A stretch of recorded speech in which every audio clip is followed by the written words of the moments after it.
This is Josiah Plays Dungeons & Dragons. Hey. This is Beneath the Yawning Portal, Dungeon of the Mad Mage, a 5th edition heavy RP campaign. With me are my players, Will, Manda, Tiff, Nox, and our special guest player, Saito. And everyone is ready to begin. So, last time we had a pretty big battle. And as usual, Nox has, I think it was Nox, has updated the party notes. Yes.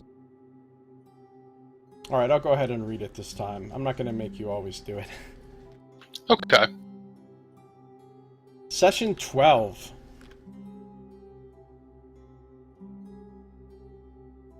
Valgara's spirit left Midge, who discovered herself in a strange place. Again. She had to come to realize that the rasping, groaning revenant behind her was actually an ally, though Roscoe and Katrin were also still quite unsettled by him. She also took an interest in the map on the wall, especially when Hathor pressed a flaming skull button that triggered a voice saying that gate access to Skullport was disabled. A few of the party considered returning to the Yawning Portal. Ara wanted to check on Varys. Midge wanted to question the great Razavi Coruscant about what he knew about Skullport. And Roscoe wanted to raise Nevermore. But they decided to press on for a bit longer. Going through the other door in the map room brought them into a long, winding corridor. Midge noticed another pit, which they easily dealt with, and had a javelin thrown at her as they approached a bend in the corridor. Roscoe used his unsettling Far Realm abilities to turn Midge invisible, letting her scout forward and find a large gathering of goblins with bows drawn. This let Ara quickly dip into the corridor and eradicate the area with a huge fireball. This proved to only be the weakest of their forces, however. Hathor, driven by his desire for vengeance, rushed forward into that destroyed area and was assaulted by arrows from all sides, severely injuring him and taxing his regenerative ability. Once the first couple bugbears were slain, Roscoe and Hathor went to the side and hunted down an intellect devourer that was inside one, destroying it. Midge used a flaming sphere in a more narrow room to the north with a strange obelisk, which Sardick also explored. While he struggled to find the enemies, the host of holy cows swirling around them happily smothered them with radiant jubilation. That's my favorite line in the whole thing. Hashtag radiant jubilation. Indeed. Ara, Midge, and Katrin discovered the way they had entered was occupied by a squad of bugbears, which they fended off, mostly with a well-placed blast of lightning. Roscoe charged through a doorway as Ara and Midge looked after him, only to fall careening down into a pit, which Sardick helped him out of, as they dealt with more arrows from hidden gloomstalkers. Hathor and Katrin hunted down an intellect devourer that was inside one of the bugbear squad, but Katrin's mind was devoured. She stood there blankly as Hathor rushed past, delighting in the ecstasy of vengeance, shredding it with his bare hands. And that is the recap of our previous session, Session All right. 12. I think it is now a good time to say that your mic is kind of doing a weird popping thing. Yeah, it's like Skippy. Weird popping thing. Alright, hold on. Let me try disconnecting and reconnecting.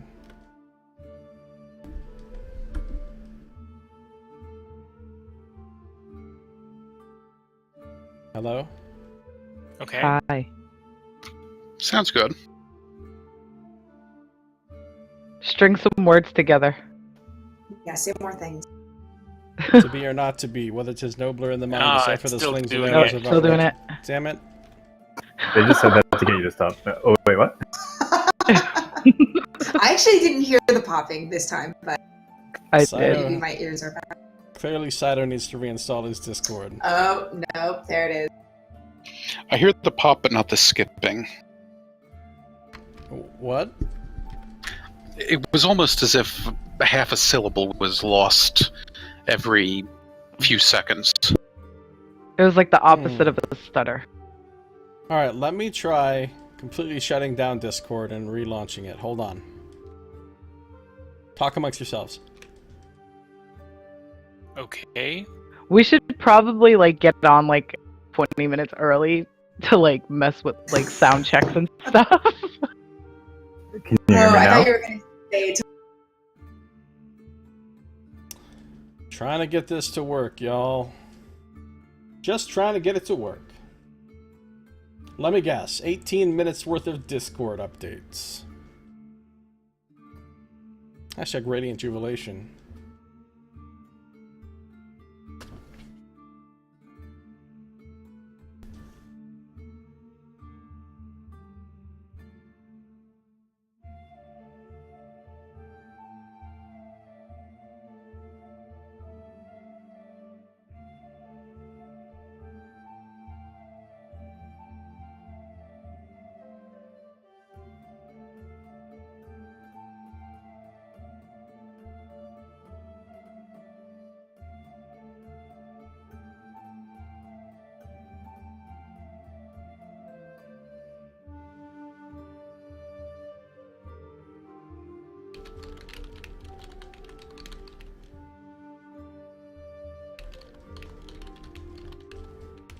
Come across as vengeance, but I definitely felt a little tingle of that.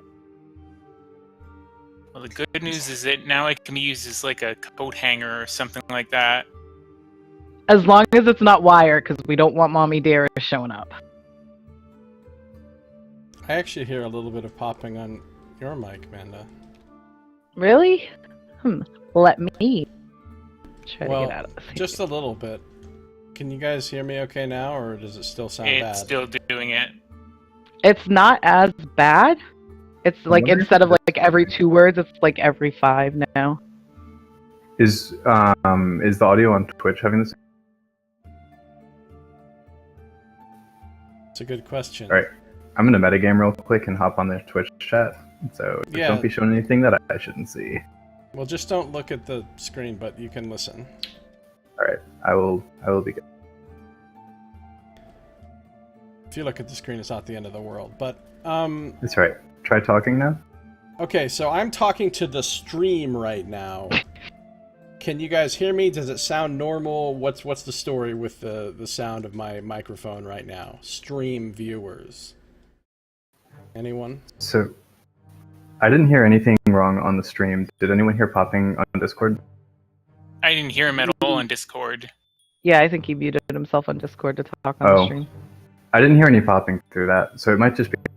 maybe it is a Discord thing because I'm getting little bits of like pops or like crunchy. Yeah, I'm getting a little skipping on yours now. Yeah, I think it might just be Discord then. It's Discord then. The good news is that everyone who tunes in to watch this episode on YouTube is going to hear literally no pops. But a conversation about a conversation about the popping. They're all gonna be like, "What are these assholes that's talking about?" Good. Listen, It's a collective madness we've all got. We're so glad that you keep coming back to view us talking about all of the problems with Roll20 and Discord. Thank you. Pretty exciting. Alright, so let's return to the dungeon map. Let me see where we're at here. XP-wise, everyone should be at 33,078 total after the last session. And of course, I've already awarded another 250 for writing up the recap notes. Yeah. And we'll go from What there. was it? 33,000 what? 33,078. Which puts you pretty close to the next level. Woo! True.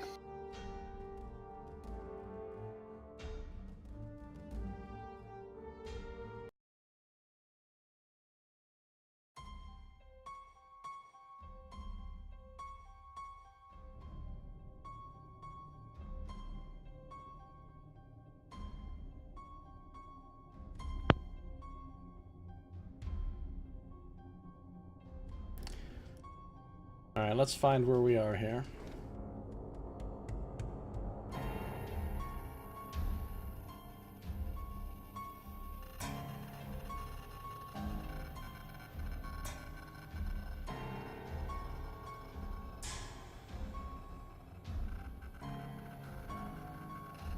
We're around about here.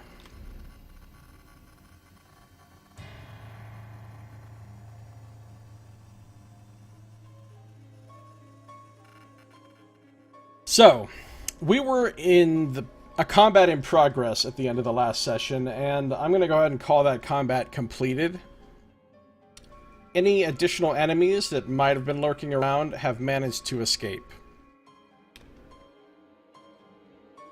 So we are no longer in initiative rounds, but everybody is still located wherever you were at the last part of the combat, so... You see Katrin standing there, just kind of drooling, not moving.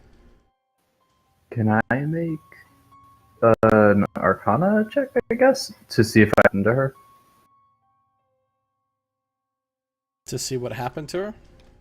Yeah, because Roscoe didn't technically see it. Or, like, I guess I saw that there were intellect devours. Would Roscoe know what?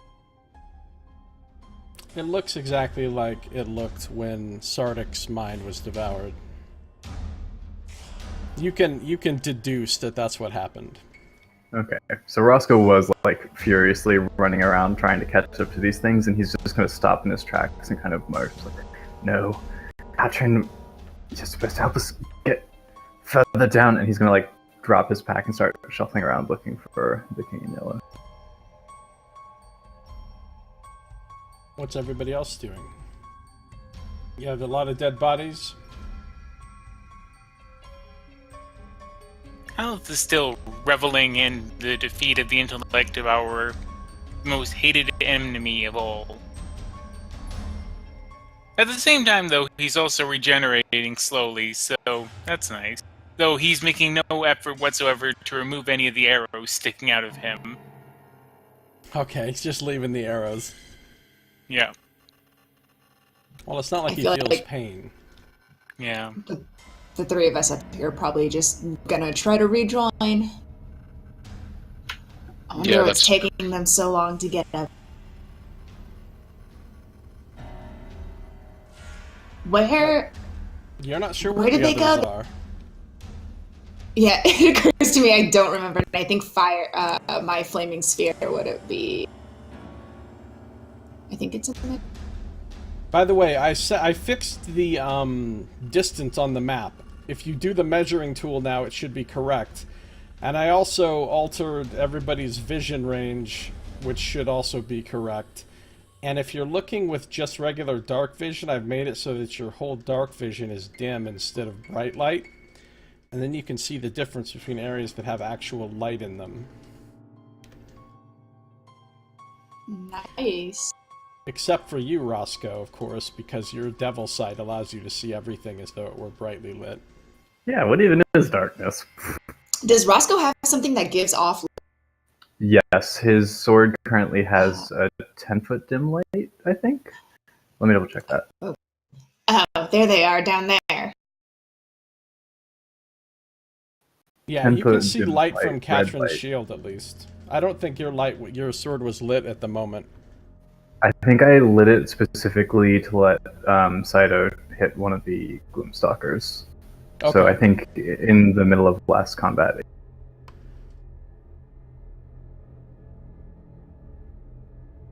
So you kind of like approach to see Roscoe like sitting cross-legged with the book in his hands, kind of like flipping through pages about where to start with this, and like a little bit of like a crazed, almost angry look in his eyes right now.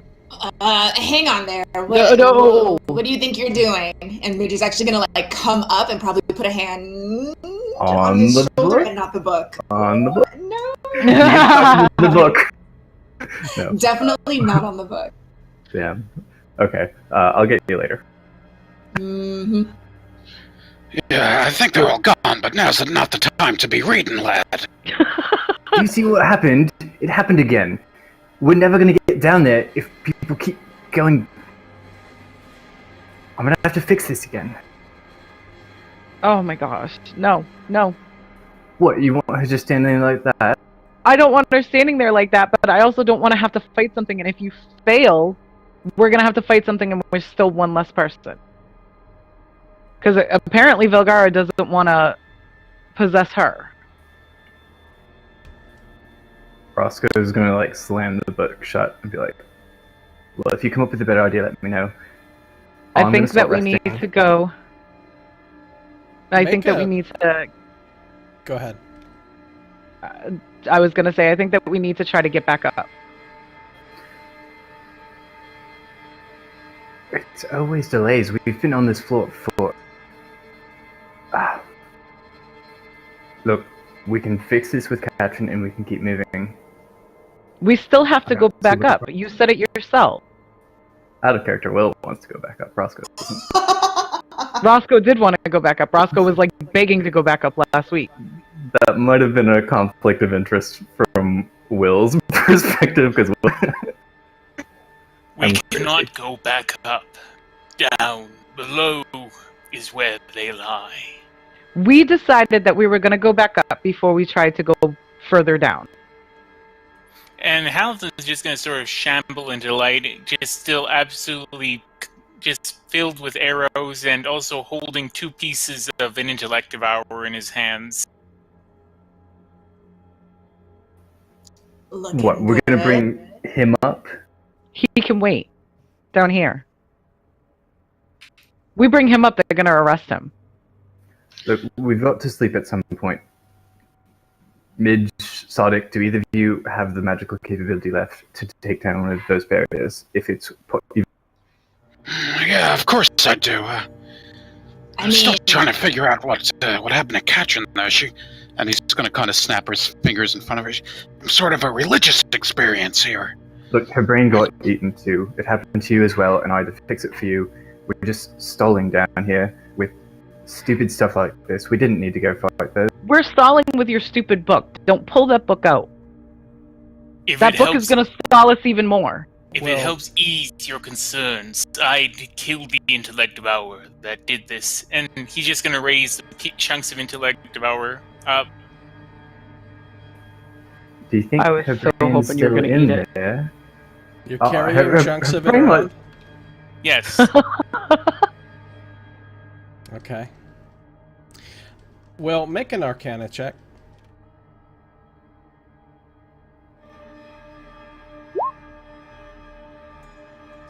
Above average, 5.5.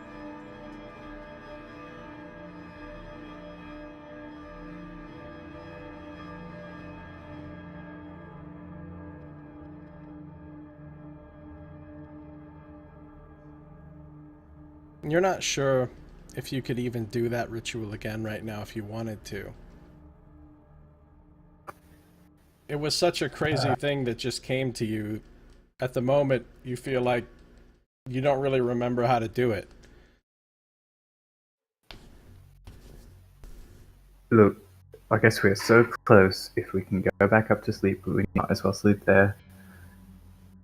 It won't take us too far out of the path. And I need to think about how I could fix Katrin if need be. I'm Well- gonna... Go ahead. Can she hasn't said anything this whole time. Can she even move on her own? How are we? We're just gonna have to. I mean, we can carry her, I guess, but what's she capable of in this state?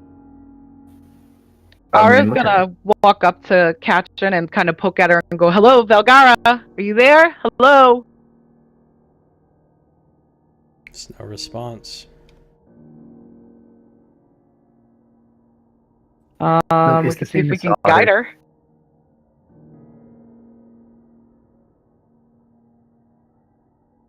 Yeah, take her hand and see if she'll walk with you if we start moving. I do that. Which way are we gonna go? Like forward or back into those rooms? Good. We were going this way because we felt that this was leading us back around, right? Like we'd gone in a Oh, loop, essentially. I forgot to mention there's something we totally should investigate around back where we find our intellect devour. I know it's, we're tired and whatnot, but there is something back there that we should look at. If it's anything with buttons, don't press it. There's no buttons there. I checked. God. But there is what looks like a tunnel, some broken tables. It looks like something was happening back there. And I don't know what else is. If the elevator's not working, that might be a way down, and I would at least want to know not to go down right now, because I'm already with you. It would probably be best to sleep somewhere safe. But if that is our way down, we should know that. Well, I think that you should keep an eye out for any more of those goblins that we can't see, because you seem to be the only one that can see them before we do. I can certainly And do clearly that. we didn't get them all. Your vision is indeed an ascent, strange elf man. Alright, so I take Katrin's hand and I start leading her this way. She doesn't move. Thank you, Alice. Oh no. She's just standing there locked in place. Will you whisper me what your current madness is, if you have one? Yes, I can do that.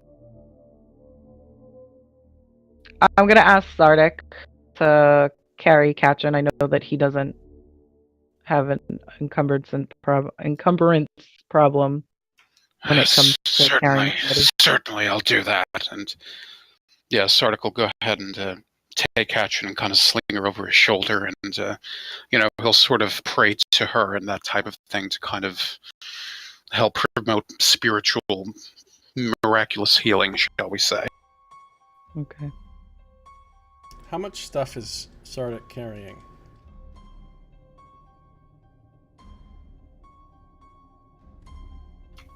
He has 171 pounds of stuff. I assume anything we walked past because of his insanity trait.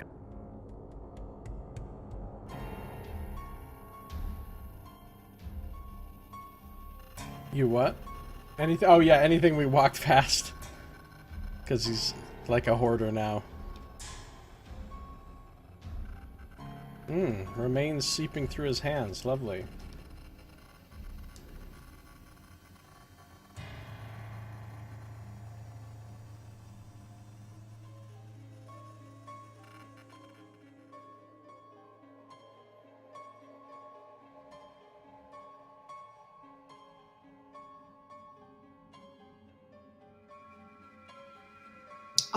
Is All right. is What's your Sardick strength there, able to Sardick? carry?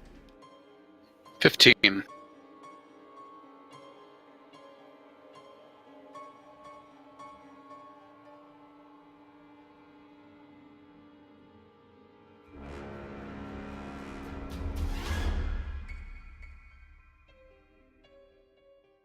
I have bizarrely good charisma. Alright, so your absolute maximum weight that you can move at all is 450 pounds. Okay. And you can move that much weight without being encumbered because of your boots, or because you're a dwarf, one or the other. But,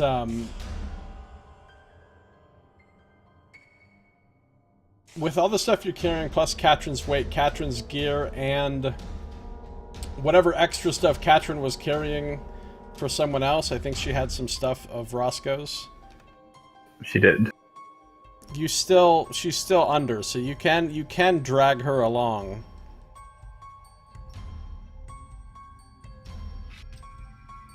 But it's very awkward. I thought his boots don't encumber him with the weight he carries. Yeah, the weight doesn't reduce his speed, but the sheer amount of bulk of stuff still makes it very awkward. He can grapple her with one arm and move at half speed. I we might be able to carry her and all of her equipment. Dispersing it? There's something I can do, but I can only do it a couple times. And also, just no one freak out, alright? I hate that line. I'm not the only one with... It's not really a secret so much as it's just none of your business what I can do. And then Midge turns into a war horse. Oh, she's so pretty! You Are you like to a horse? A devil Specifically a war horse. CR 1/2, movement is 60 feet, strength is 18. And when you wild shape all of your own gear, like I guess it's up, it says in the book it's up to the DM, but it either like melds into your body, which is how I've typically played wild shape, or it all falls to the floor. It doesn't specify, or is it your choice? It's essentially your choice. Let me Most find. polymorph spells have it meld in. I don't know the specific verbiage of or wild shape. Yeah, it says you choose. Oh, I choose whether equipment falls to the ground or merges into my new, or is worn by it, but it's not going to be worn by the warhorse. All right, so you're this giant horse now. Yes. And so you're merging your equipment into yourself, I assume. Yeah, it's probably like really gross to watch actually happen. Midge would like stamp on the ground, and the change is like as it slowly happens. It's not like a werewolf where you're like, bones are cracking and it's like super painful or whatever, but everything just kind of like melts. And it's just like very, very gross looking. Is this like a sewer warhorse? Yeah, absolutely. It's like covered in like moss and stuff. All right. She's not so pretty. She's mossy. She's Moss a horse. little stinky. Ours such a germaphobe. Interesting. Well, this is Can I- Providence. Roscoe would probably know about druidic magic, right? Or, Not Mhm. much. I mean, I study things. I can make a check. You ever study a swamp druid? I mean, Roscoe and our Midge have been together for a while. Like, there might have been some curiosity. I don't know. I mean, you're aware of what a druid is, so, you... So seeing this doesn't, like, shock me as, like, a, whoa, that's even possible. It's just like a, oh, I didn't know she... That would make sense. Okay, Roscoe will I mean, still she's be... already capable of magic, so it's not, like, oh my gosh, what is this? Whoa, you Tara have just full looks body around and goes, spells. does anybody else have any more secrets? Mine was out of the bag day one. I'm not good with a crossbow. I'm looking at my character sheet. Do you have a magnifying glass? I think it's come up. Thank you for sharing your secret. I think that's the worst I've got. Mm-hmm. I just don't quite get why her form just isn't spotted. It should be spotted in black and white. She's a horse, not a cow. Well, I guess we all can't quite achieve religious perfection. Oh, Ooh, don't does put she your understand religion. that itself? Yeah, she retains all of her mental stats, so she understands what's going on, but she can't speak. Please tell me you snuff at him. Turn into a llama real quick and spit on him. Could you imagine, though, if Midge did turn into a cow, just to mess with some... Oh my god. Like in the middle of the night, so that he woke up to it. Yeah, but she's gonna start, nudging Sardick aggressively to toss catch. All right, here you go. And he's just going to kind of heave Katrin up onto the water, nice and situated, and he'll just kind of make sure that she's kind of nice and sturdy and such, so that she doesn't fall off and get a hoof to the face or anything like that. She's rolling over Midge's side. Are you gonna secure her on the back of Midge Horse, or just let her lay there and pull an Ada? Well, Damn it. Sardick will kind of look at this and kind of scowl and frown a bit and think,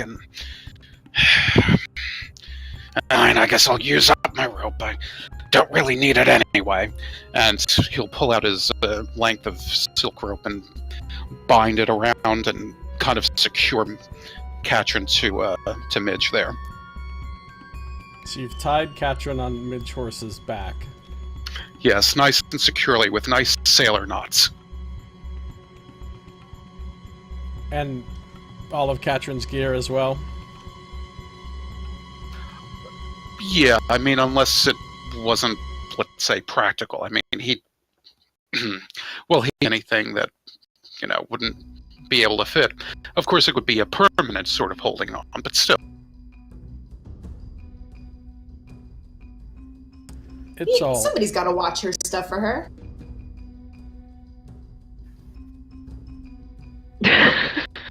Well. Rude! Wow. Real horse versus Midge Horse. Nice.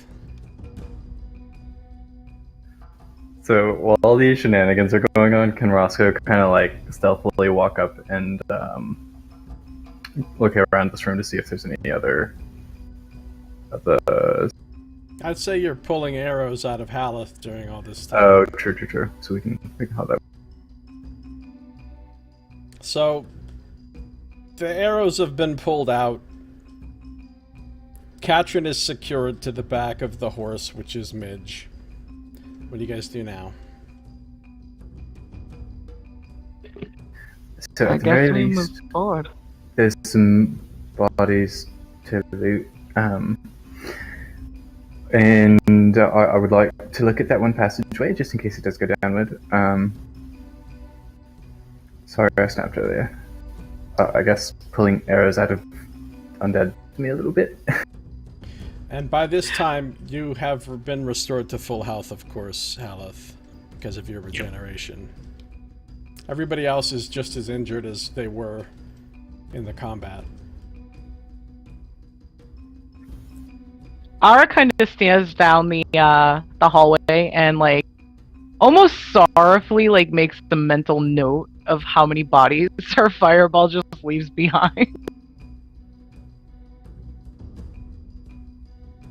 Yeah, there's a lot of dead bugbears and goblins up ahead.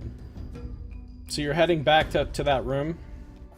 Yeah, Roscoe will kind of like go ahead a little bit stealthily and just keep an eye out for the Gloomstalkers as we go. And Alright, you don't see them. Right, so then I guess we'll get up here. So there's a number of things to see in this surrounding environment. You guys can put your tokens wherever.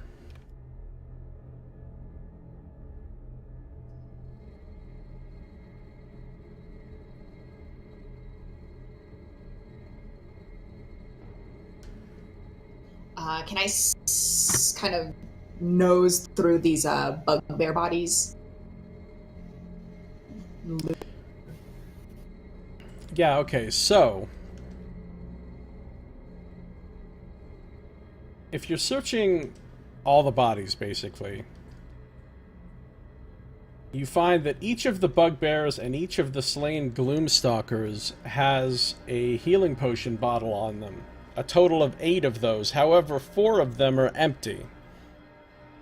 So you find 4 unconsumed potions of healing.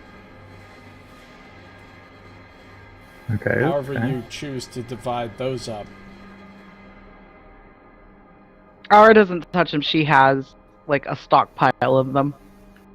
I think Roscoe should maybe get 2 of them because I've just realized I don't have any. So even for luck, might be good. I'll take 1 because I have healing. Oh, I have 2 healing potions on me. Never mind. Yeah. I mean, I can take more than 2. I just didn't have any before. Oh wait, no, I did have 2. Never mind, I see 2.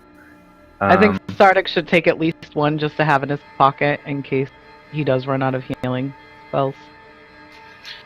Alright, if you want, although I rely on the mother's magic to carry me.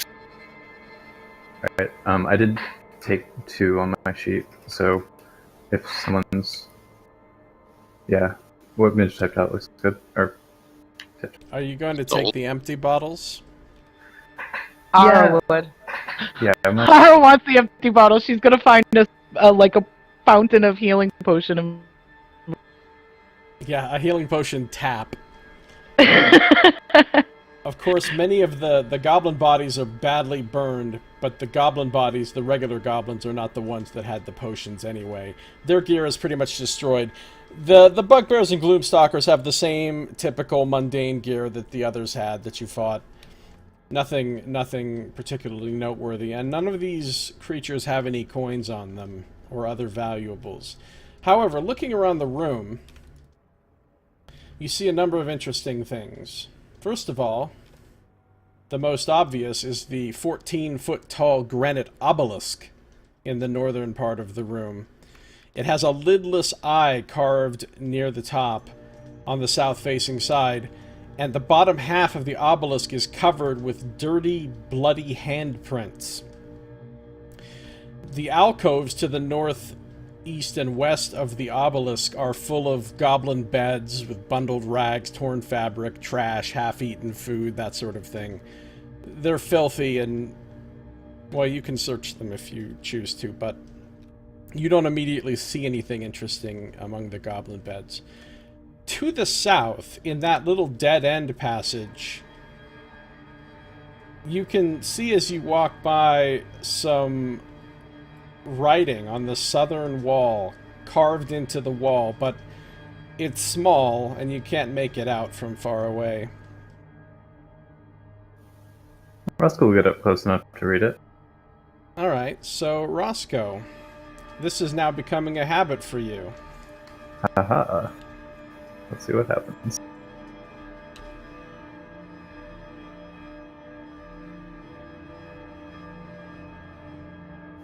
Oh. Womp womp. So Roscoe, as you approach the southern wall down there to check out the writing, once again the floor gives out from under you unexpectedly. It's amazing how fast everything happens. You don't even have time to react. And you tumble down again. Another 30-foot pit.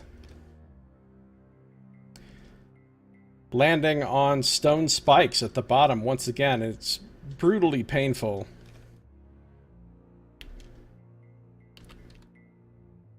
You take 11 points of bludgeoning damage from the pit. And another 13 points of piercing damage from the stone spikes on the bottom. You just hear, like, moaning coming from the pit again, which is very familiar to quite a few of you. Don't pull out that book! Are you still conscious? I'm still conscious. Down in the pit with you is a dead goblin, impaled through the head by a spike. It's got some stuff laying around it. Oh. Once I take, like, a solid, like, however much time it is to, like, really, I shouldn't be taking the stat points up, but sure, whatever it is that I'm doing to, like, collect myself, I will see what things have happened. Alright, so everybody else, if you're, nearby, you hear the Wilhelm scream from the direction of the pit. Are you all right down there? I did it again. We know. We saw. Back tears, 'cause it's like a little bit embarrassment, a lot of it. The gear of the dead goblin is there. It's standard stuff, a scimitar, a short bow, a quiver, 9 arrows. But it also has something on a leather cord around its neck. And it's a grisly trophy that you find that seems to be a desiccated thumb. And judging from the proportions of it, it looks like the thumb of a dwarf. It does not radiate magic. In addition, laying right on the bottom of the pit in the very middle is one shiny platinum coin. Is this trap too? Well, Sardick is coming down to get me. Roscoe is going to investigate the coin for traps. But also take it, unless you actually want me to roll. And Yeah, you can roll an starts coming. investigation check. Sardick's okay. You find nothing untoward beyond the fact that you're in a pit. And it hurts. Seeing that Roscoe's staying down there and kind of investigating and seeing in what sort of shape he is, Sardick will invoke life preservation to give him a bit of strength. You didn't use that in the fight? Oh, I have 2 of them. Oh, that's right. Very nice. So you basically restore him back up to half health? Yes. And I still have aid, so up a bit more. Yeah, half health plus your max health is still at 15 higher, so. Yep. Awesome. So Roscoe did the stupid thing and disimpaled himself right before that happened and was about to yeah. Thanks, Sardick. But yeah, I'll take show it to him once we're out. Do you know what this might be? What's that? Did you break it off when you fell? Oh, it's not mine. Oh, well, yeah, I guess it's a bit stouter. What, it was just laying down? It was around the goblin's neck, I believe. Also, if you're going to be my chariot, would you mind walking me over to where Fine. I'll get on. And even though he says get on, he'll just kind of grab Roscoe and sling him over his shoulder and start walking up the wall. Okay, while they're doing all this, what are Ara, Midge, and Haleth doing? Midge is still a horse, right? Yeah, Midge is just gonna hang out as a horse and kind of watch she watches Roscoe fall into a pit and then just. Ara looks down the pit and sees that he's still alive, although probably wholly no. And she just kind of stands back and waits for him to get him up there, and looks over at Ara and goes. Ara. She looks over at Ara. She looks over at Midge and just kind of says, "Someone really needs to not let him run amok." Midge stamps her hoof one time for yeah. So that's it. Stamp once for yes, stamp twice for no. There is no shame to falling down a pit. Said the guy we found in the pit. I'm turning into another revenant. He's gonna have vengeance against pits. I heard a hoof against stone. That might be the mother calling me. Wait, That was Sardick, me. you're writing. Oh, we'll take me later. So are you carrying him out, Sardick? Yeah, he's going to carry him up and over to wherever the writing is that he had requested. All right. The writing is carved into the rock in a shallow fashion, and it appears to be undercommon. Do either of you read undercommon? It looks like more elvish to me. I do read it. No, in that case, you can see that it reads, "The hand opens the eye."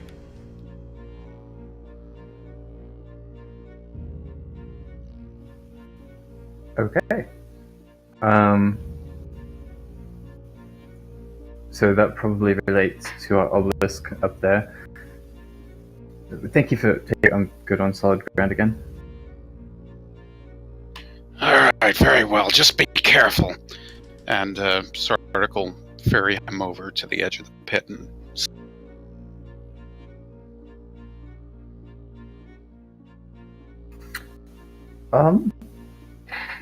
So this dwarf thumb, I guess it probably doesn't have much significance.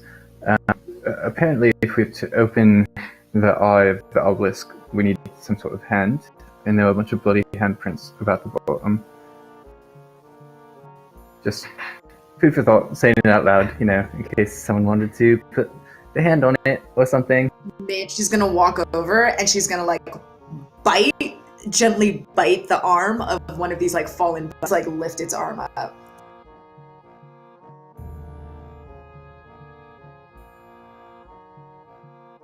I think it'll be great watching all the ways that Midge communicates without words. Roscoe's like, oh, I can high five it if you want. You know, Stamp, stamp with the hoof. I don't know what you want from me. That means no. I think she wants you to try to use one of the bugbear hands. Midge stamps one. Okay. But you're a lot stronger than I am in this form of yours. So would you drag it and I can... Yeah, Midge, with the arm still in her mouth, is just gonna drag a bugbear over to...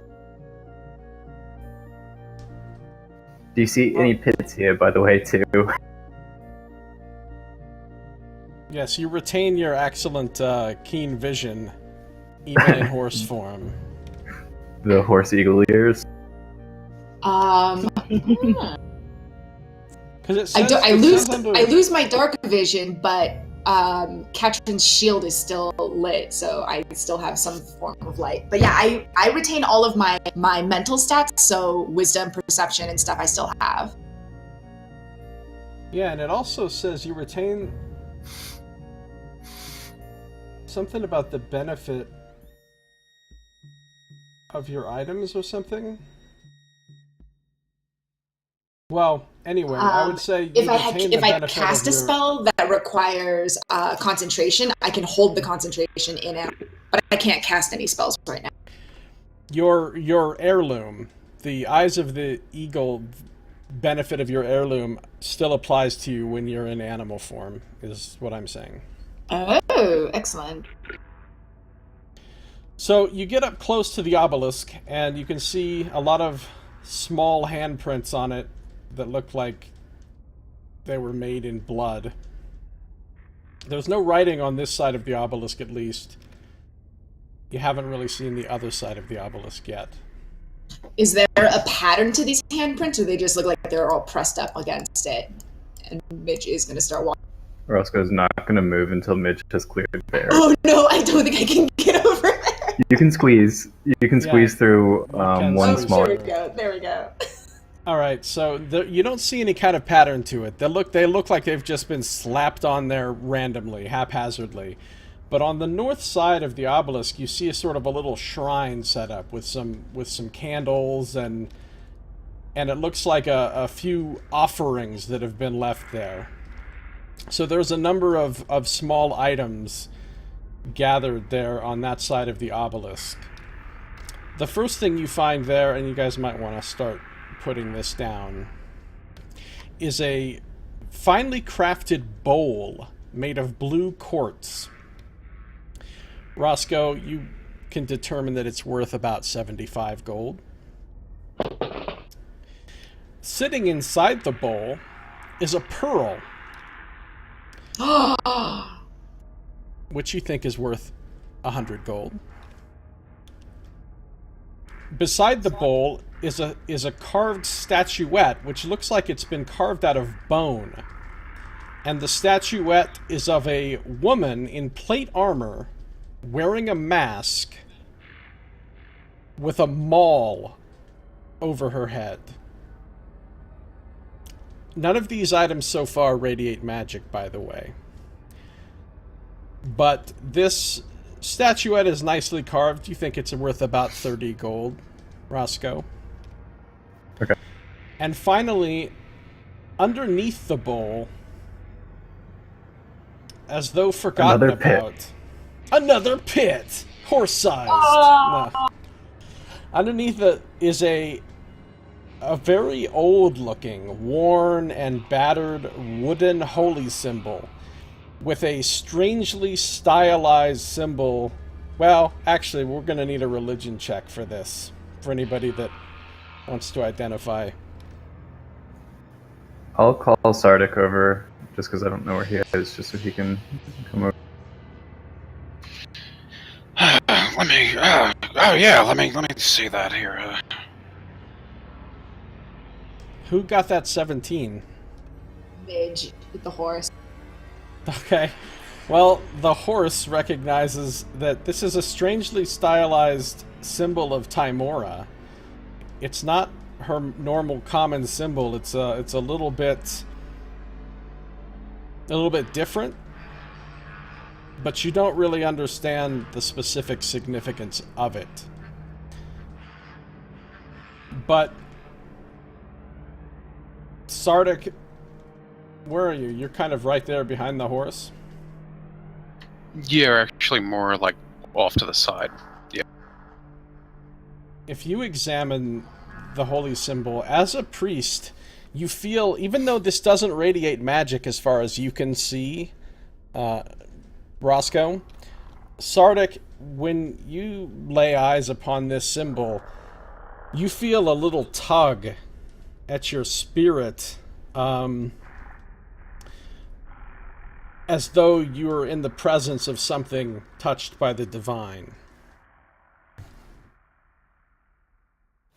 And now, Timora is the goddess of luck with that cleric up in the... Or am I wrong? Yes. Metagaming, that could be useful. Roscoe still doesn't... The horse knows. Why is Midge neighing at us? You don't know what the symbol is yourself, Sardick, and the only person who knows can't speak right now. I'm so tempted to look at Midge and go, "What is it, girl? Did Timmy fall down a well? Yes. Did Roscoe fall down?" Did Roscoe fall down another pit? I'm right here, okay? Both Ara and the horse laugh. And they sound very much alike. Roscoe's gonna like turn to Sardick and be like, there's Nate. Oh my god. Nice. Alright, get out. Alright, let's press some. He said them naysayers. Oh, wow. Naysayer's gonna hate, you know? Very nice. Naysayer's gonna nay. Can I make an investigation check also to see if there's like a specific hand indentation or something beyond just the handprints that looks like things? Sure, go ahead.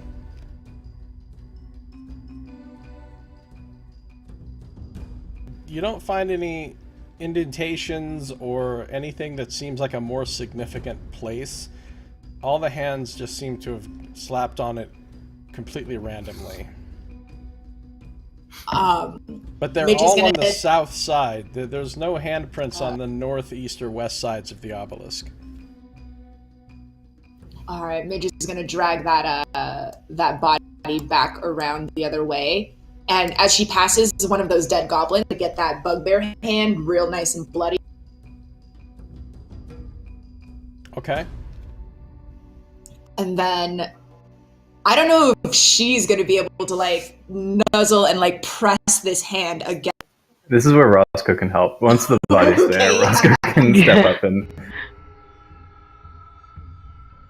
Alright, you're able to press the hand, the blood-covered hand of the dead bugbear up against the obelisk. Nothing happens.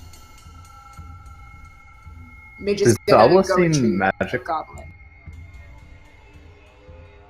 Yes, the obelisk is magical. It radiates divination magic.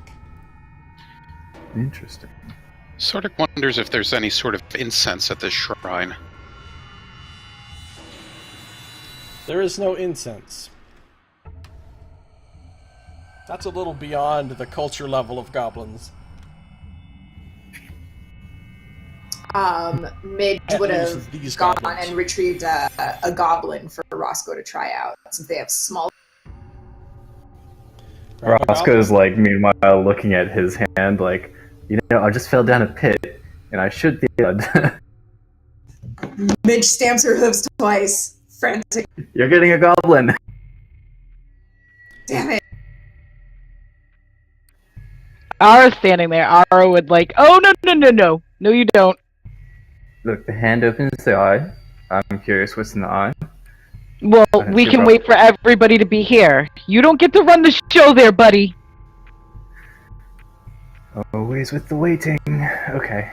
Every time we don't wait, we end up doing something really stupid. Like, And she following looks down. She looks down at the sword he's holding. I think this has worked very well for me, thank you.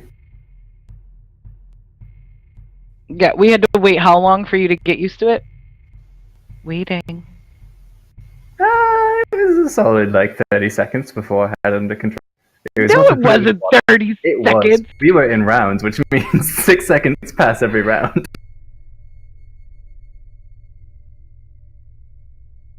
What's Haleth doing? Haleth is regretting. Haleth has just been trailing the group, just sort of watching them. He's still carrying the bits of Intellect Devour and sort of been leaving a trail behind him, which thankfully, though, seems to be dissipating a bit as the remnants of Intellect Devour become fewer and fewer in his hands. That's he's licking them up. What up? I didn't say anything. And he's just staring coldly. You would get the sense that he's getting rather impatient.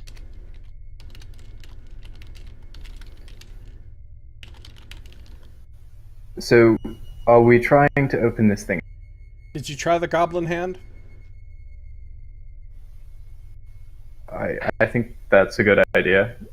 Roscoe might be I've brought the looking at... goblin hand and I've been waiting. Did you put blood on it again? Yeah, she would have dunked it among the. Get dunked on. Alright, it doesn't do anything. Maybe it needs to be fresh blood? Might need to be one of us. And 5.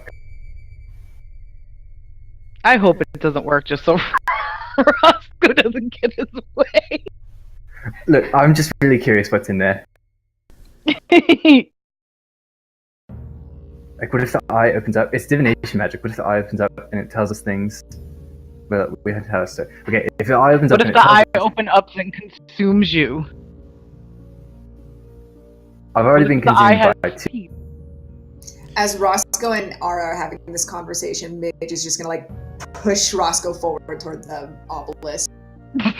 Roscoe, totally unaware of his surroundings, didn't see it coming. He's gonna trip forward and his hand's gonna fall onto the thing as he tries to help. So his hand is on it right now. Are you wearing gloves? It has never been officially defined. Let me look him. He's not. Okay. As your bare hand presses against the rough granite of the obelisk, a hollow feeling builds in your stomach as you feel your energy, your bodily vitality flowing out of you through your arm into the obelisk. Roscoe's been through a lot. You lose a hit die. Not Oh permanently. shit! Not Okay, permanently. it just goes down 1. Okay. It just goes down 1 for the day, basically. Okay, I can handle that. And the stone eye carved into the top of the obelisk does indeed open, and you hear a voice in your mind. No one else hears this. It's telepathic, just like when you use your awakened mind. Roscoe's completely unfazed. He thinks this is how everyone communicates. The voice says this. Hearken ye to a tale of 3 monarchs, one wearing no crown, and another wearing 2. What you seek shall be found within their domains. Dare you open your eye to know more?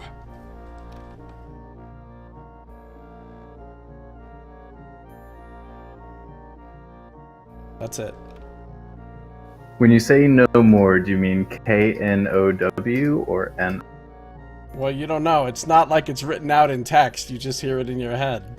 Yikers.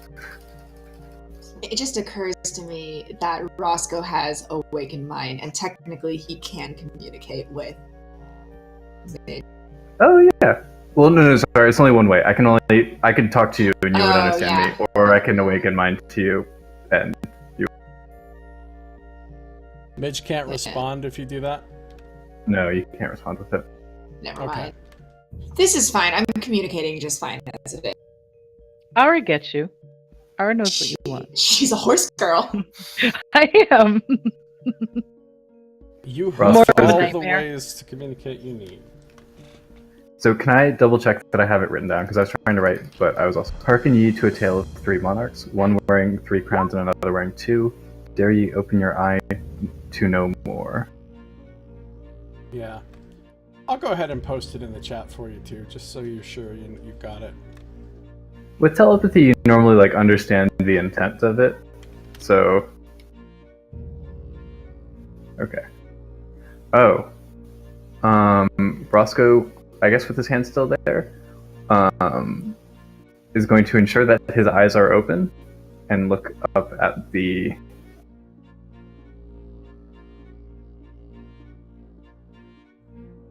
Look up at the what? At the eye in the obelisk. Okay. Anybody else doing anything at this time? Roscoe's just got like this dumb look on his face, like. None of you heard anything, but something visibly happened to Roscoe. It looked like he got punched in the gut, basically. But Yeah, you don't Midge. hear anything. Midge is just watching him expectantly, like waiting for him to say something. Ara is going to ready a spell. She will ready magic missile. No, she won't. Yeah, she will. Just because she doesn't trust anything that happens when Ross goes around. Roscoe's gonna try and like using awaken mind project back like, yes, I always want. Alright, as you look back, you see that the eye has closed again. And when you try to reach out with your awakened mind, you detect no mind to contact here. Bummer. Okay. So it told me, hearken ye to a tale of 3 monarchs, one wearing no crown, another wearing 2. What you seek shall be found within their domains. And I get the again.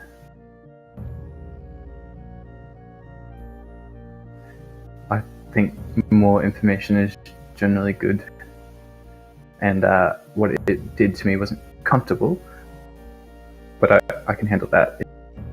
And where you touched it, you see that you've left behind some of your own blood, which was pulled through the skin of your hand into the stone. Your hand is now covered with a thin sheen of blood. Can I do some sort of like check on these hands to see if they're like various creatures or if they all appear to be about the same size as Roscoe's? You don't have to make a check. They all look goblin-sized. Not bugbear-sized, goblin-sized specifically. Oh. Well, if anyone doesn't object, I'm about to put my hand on it again. Sure. Well, if you're so compelled to do it. So yeah, Roscoe will try. Alright, this time the feeling of drawing from you is even stronger, as it feels like the life force within you is ripped down your arm, through the skin of your hand, and into this seemingly hungry stone. This time you lose 2 hit dice. Oof. You still have hit dice left, right? I do. But you hear once again the voice in your mind. East of here, find the hoofed king, who rests on high in darkness eternal. Upon him feeds the hulking queen, whose dominance over this dungeon is uncontested. She will grant you the liberation of death. Dare you open your eye to know more? I'll post it in chat for you too. Thank you. I'd say So- Roscoe, with his 19 intelligence, has no problem instantly memorizing these things. Yeah, there's this sort of like, as the pain kind of courses through him this time, like his veins are starting to like missing, and there's like sort of like almost like dark shadowy appearance to his veins as they're bulging, and he sort of like grimacing a little bit and sweating relates this next one and says, "Look, I think I could take one more shot at As this." he says that, Midge will like teeth on the back of your like shirt collar just start. We should know everything that we can learn from this if we bother to learn anything at all. Not if it's gonna kill you. Can someone else try? But if someone else tries, are we gonna start with the same message again is the problem. Ara's willing to try, but if it's just gonna start us all over again. Alright. Yeah, so metagaming, I have 4 hit dice left. If it's just increasing in 1 hit die each time, it goes up to 3, then I'm fine. If it is doubling up to 4, I'm not fine. So, What Roscoe, happens when you run out of hit dice though? Do you die? technically nothing, but the way Josiah asked it makes me think It makes me think that there's a setup here. yes. Who So- knows what will happen? Do you wish to lick the obelisk? Halth is going to say, "Damn you fools," and he's going to slap his hand onto the obelisk. When Haleth slaps his cold, stiff, undead hand Dead hand. on the granite of the obelisk, nothing happens whatsoever. He also leaves a smear of intellect devour. He was still holding a chunk of it. Nice. It does not seem to work for me. Let the half-elf try again. You know that Haleth is also a half-elf, right? Yeah, I know. I Okay. know. Of course, But he he- might you not know, he- consider he's himself so- one now. He self-identifies now as more, just a post-living half-elf. He's not part of the living dead binary anymore. Okay. So we need living, not dead, but like both bathrooms.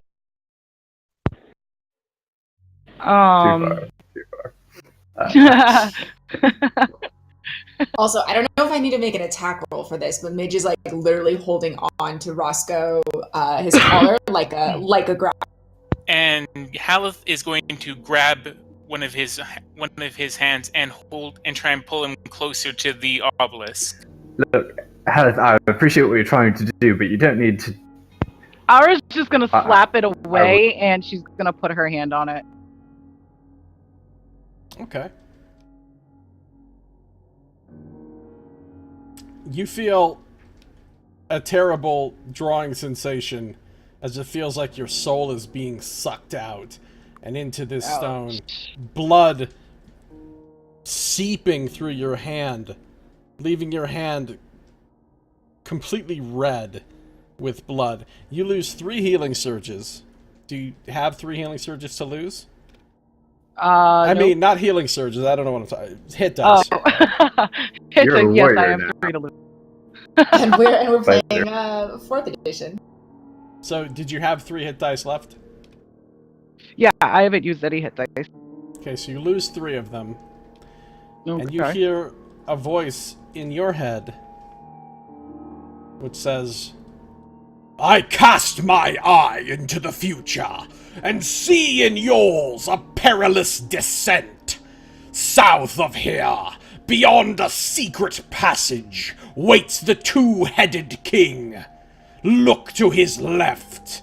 There you will see the path you are destined to take. Dare you open your eye to know more?" I'll put it in chat. Alright, Ara relays it, or at least tries to relay it as it's being said. What's Ara's intelligence? I think it's a 10 or an 11. I have no mods to it, so I know it's somewhere there.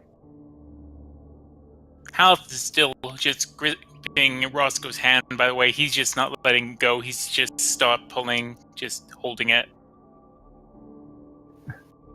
Haleth, please, you're getting into like devour goo on me.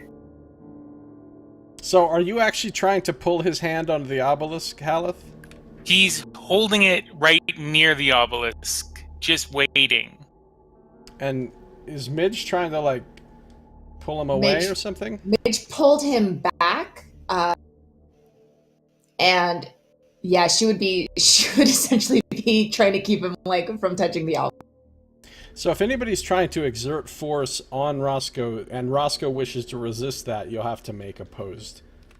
Yeah, that's why I was asking if it should be some sort of roll. Yeah. I will straight up have an opposed strength roll against a horde. Does Roscoe get like an acrobatics check to just Yeah, try and break free of all of this? I don't know how this is. Yeah, you could use acrobatics to try to get out of it if you wish. Depending on how things go, like if Roscoe feels like he's about to get like pulled in half, he will try and escape. But for right now, I'm fine. Does anyone feel like they have 5 hit dice or more? Whatever that means. Did I lose 3 or 4? You lost 3. I lost 3, okay.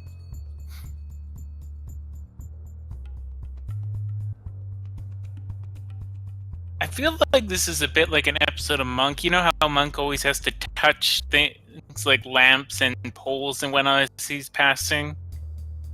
It's like that. Reminds me of that one episode where he touches the forget what it was exactly. Oh yeah, it was a theater lamp, and he basically burned the shit out of his hand, but then he had to go back and touch it again. I don't remember that one. Is anyone going to touch it again? I feel like I don't have it within me to stand it if it's going to continue. We could always come We'll back. do it one more time. Okay. Ara, you touch the obelisk and the drawing effect on your life energy comes, and it comes like a flood, and it completely overwhelms you. And just before you black out, you hear, and everyone hears, a voice call out loud, not in your head, but actually audible. Beware of seeking too much truth! And Ara is reduced to 0 hit points instantly. Oh. And is dying. And collapses to the floor. soul. Midge immediately lets go of Roscoe. Sardick will go over and he's going to, Mother, please protect her. Mother, please correct her. Okay, so you're literally doing the thing from that episode of Monk where Monk joined the cult. Everything is Actually, not from I an did episode that of for Monk. you, yes. Oh, really? Alright, so you get some healing there. Alright. And Monk is... Nice. Monk relates to everything, god damn it. So you wake back up, Ara, and you feel this warm, flooding energy of healing moving through your body, chasing away some of the great cold that had seeped into your very veins. You don't lose any more hit dice, though. But you're now you're just at 12 hit points now. Are you alright? She's not. She not. She kind of like had started like crying, like just the death that she felt for a moment, just like really hit her hard. I swear every damn thing here is... looks to try to send you to the grave. And he's going to just lay a hand upon her one more time and bolster her again. Midge gently puts a hoof on Aura as well, but it doesn't do anything because I can't cast. Okay. Roscoe starts pulling out the king in yellow. No! Oh, okay. No! Ara just kind of looks at everyone and says, I think that we need to just go back up right now.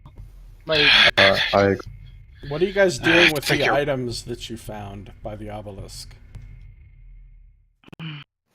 Tie them to the horse. Does this horse have saddlebags or anything? Ara just puts it all in her bag. All right, that's fair too. Okay.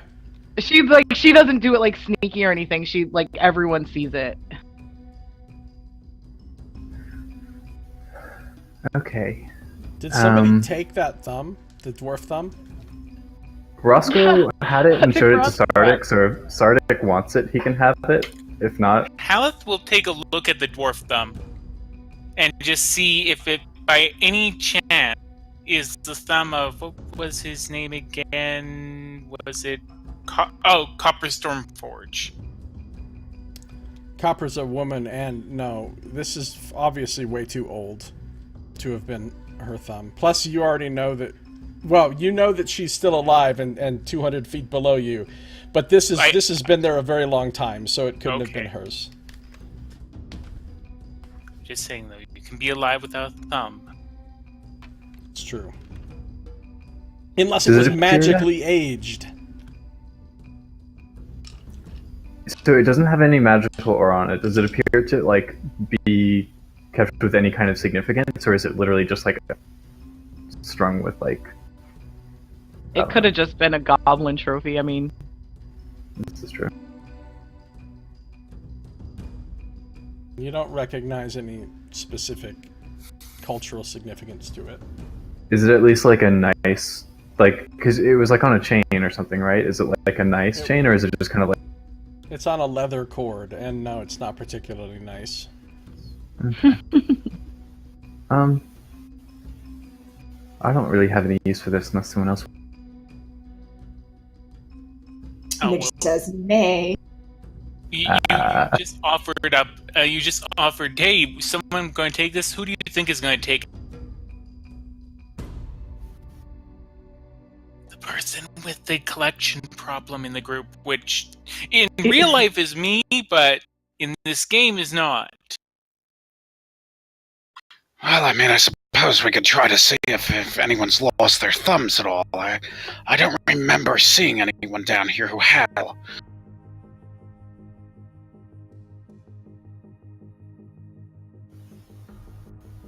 Just for my peace of mind, I do agree we should go up. Can I just look over here? every time you just look over here, it means we're. Yeah, Midge says nay again. It's a and place we'll I've go look. already walked before.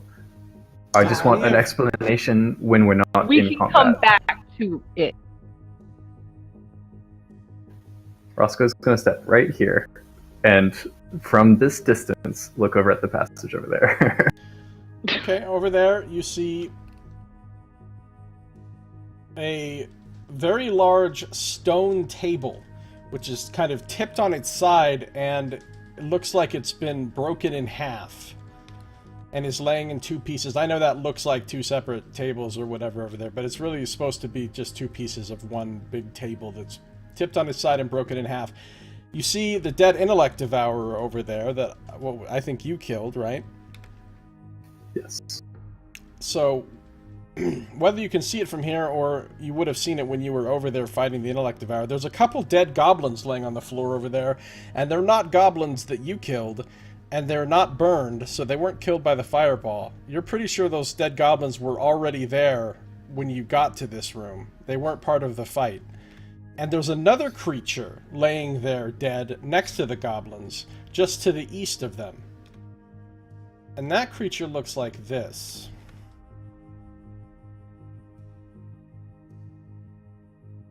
Can we harvest him? Has he been dead for a long time? So I don't know if you're going up closer to examine this more carefully or not.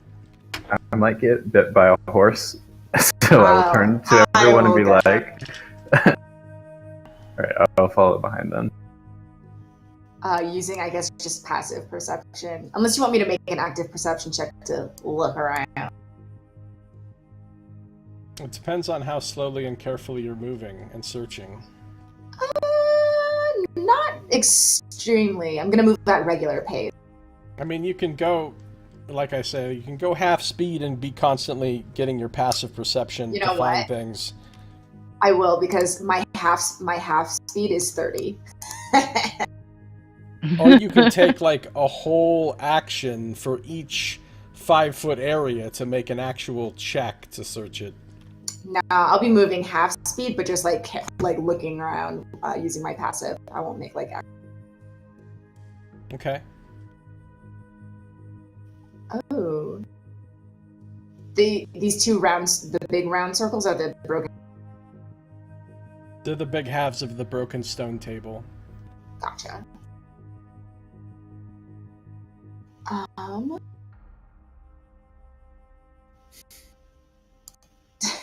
Does it look like that tunnel tapers? Yeah, the tunnel looks rough-hewn and very narrow.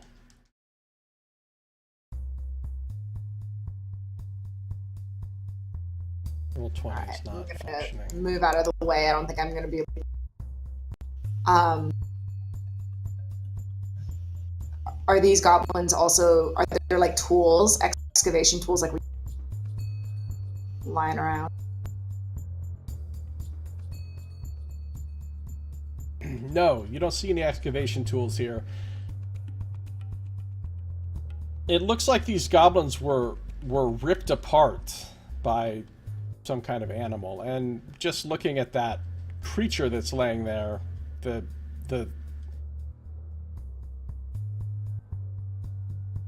spikes on its tentacles and the large beak that it has appear to be consistent with the wounds on the goblins. Okay. It looks like they got a grick in the neck. What? Oh no. Oh man, my Roll20's freaking out. Stuff is like disappearing. I think we should just call ourselves the Pun Squad. Nice. Mitchell I mean, we don't have Stanford a one. group name yet, so I'm... Let me try restarting my Roll20 because things are going badly here. You guys can still hear me, right? It's not my whole computer that's Yes. fucking up? Yep, we can hear you. Yeah, we You can could hear you. Huh. Ironically, So- I don't think you have the popping. So Really? yeah, it sounds normal, I believe. I just sort of noticed. So, it says that east of here we find the Hoofed King, which might be Midge, we don't know yet. Midge But- shakes her head. Okay, had to be sure. And the Hulking Queen. And now, this might be a little bit of a stretch, but the Hulking Queen, whose dominance of this dungeon is uncontested, we found out that by taking the heart of the most powerful creature, we can break down the barriers. What if we sleep here and then get its heart?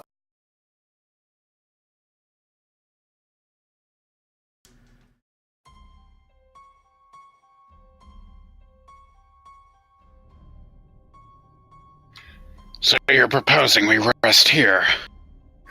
I mean, I would love to have Katrin back in action for this, so going back doesn't sound horrible, forward as well, but it sounds like our best way actually to get back up here, up to the tavern, is with this hulking queen's heart. I say we leave the child here. She is of no more use to us. No, she's of great use to us. Look, she's done a lot and stuck with us, and she will be very important in us getting deeper down. We do need her back, and I'm perfectly willing here now. Well, actually, I don't know that I really could, but I could figure out and try.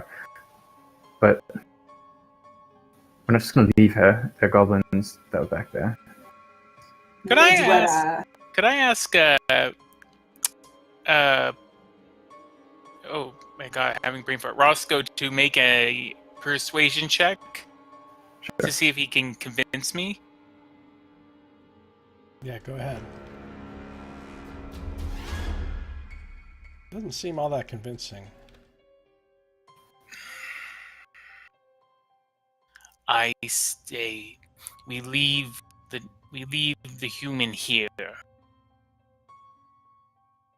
Close to Hallett, bares her teeth, and just like chomps the air next to him.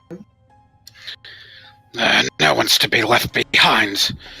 It's an abomination to the mother. It would be just as an abomination to have left you in the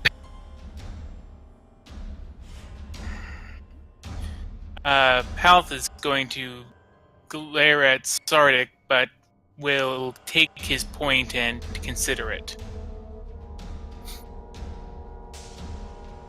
So it looks like our options are, and I think we do need to rest before we go any further, because we don't want to risk finding this hulking queen by accident. Rest here or somewhere we decide is safe, and then So get the heart. Why are we resting and why are we... I got disconnected, so... we all agreed that it was time to go back up, and now we're going to look for a heart? The question is whether we can actually dispel the barrier back up. And with the heart of this creature, we could dispel it. So the question is whether we want to rest and get the heart and then dispel it. Or Here's just try my logic. If we're going to try to dispel the magic, we have that room that we can barricade ourselves in if we can. And therefore take our rest back.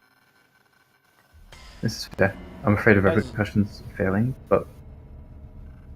As Midge moves up there to the north of that table, she notices something unusual about the wall to the north, that northeast corner of the room. It looks like there's some... Yeah, right there. It looks like there's something not quite right about that wall. Midge starts just stamping her hooves multiple times. And then pointing. Ara will walk over. Midge, I know you want to go back, but that's not quite the direction. It's more, westernly to get... She does that, like, sound that horses... You don't need to get feisty with me, I just know my direction quite well. I can make... Ara's gonna, kind of pat Midge, on, her neck, and be like, okay, what is it? And she looks around at where she's looking. She's gonna keep pointing with a hoof at that wall. Alright. Ara walks over to the wall. Well, you can make do you an know what she's getting investigation at? check if you wish. I'm sorry, I didn't hear that. You can make an investigation check if you wish. Can I also? Ooh, never mind. Oh. You can if you want, but you don't need to, because Ara has just found that there is indeed a secret door here. Ooh. Is it sort of like the one with the room that we found with the blade was, where we have to kind of pry it? No, you find a loose stone that can be ever so slightly shifted over, and has a catch inside of it that you could, if you choose to, activate to cause it to open. You don't find any kind of locking mechanism. Alright, I look at Midge and say, should I open it or should we just go? I feel like opening it might trigger some more work. So that it's just like a rock you move over. There's no handles or... Right. That a hand would have to turn. Midge would do the same thing she did to Roscoe, but gentler, and bite the back of your shirt collar and just kind of pull you back. Okay, so I'll stand basically in the way and just be like, "Are we going?" She's very antsy now. She wants to get up and she literally died for a second in her mind, and now she wants to go see Barrett. Yeah, no, Midge is pulling Ara away, from the door completely, essentially trying to move you to here. Yeah, I was trying to basically, my intention, and I was trying to convey that was, blocking it, so anybody with an okay perception will miss it. The horse shakes its head, and then it looks like with the hoof is going to try to open this door. No!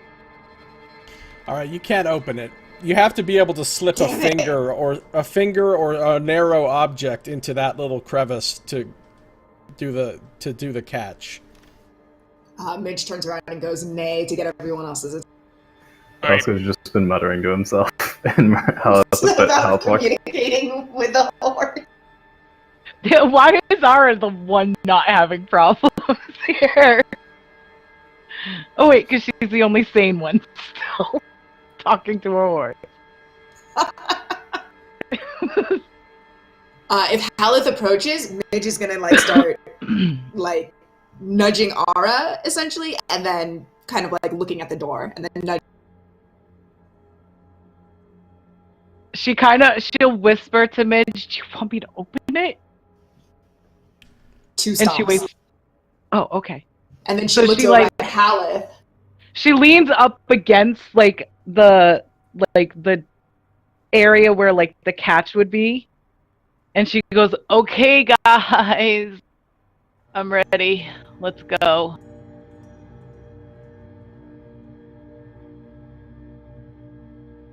What's Sardick doing?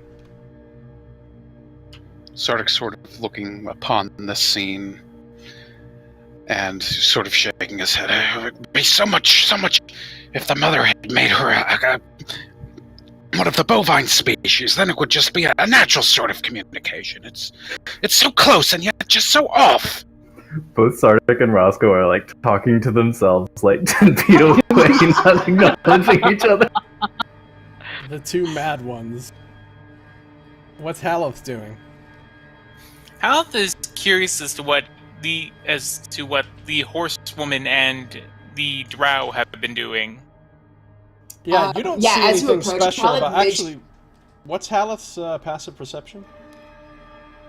Haleth's passive perception is... I think it's pretty good.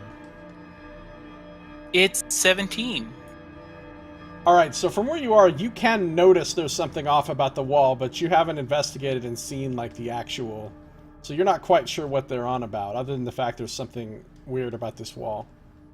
Alright, Haleth is investigating. Or he's first going to ask... Ara stands in front of it.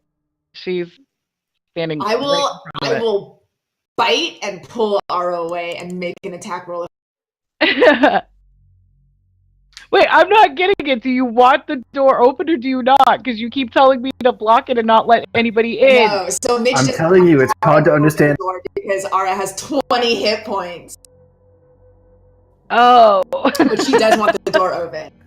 Look, we really need to initiate some form of real communication with. All right, Ara will put her hand behind her and kind of put her finger into the latch and like wiggle around till she kind of hears it click or feel it give. Alright. And then her finger just gets cut off all of a sudden. She's just suddenly, her face turns to a grimace. This pool of blood. And it gets attached to a leather cord and put at the bottom of a pit for Roscoe to find somewhere. You Exactly. hear Yeah. a satisfying click, and a pit opens up under Roscoe. Shut up. That was satisfying on many levels. I'm sorry. No, As long as there's no actual pit, I'm okay with it. it doesn't happen.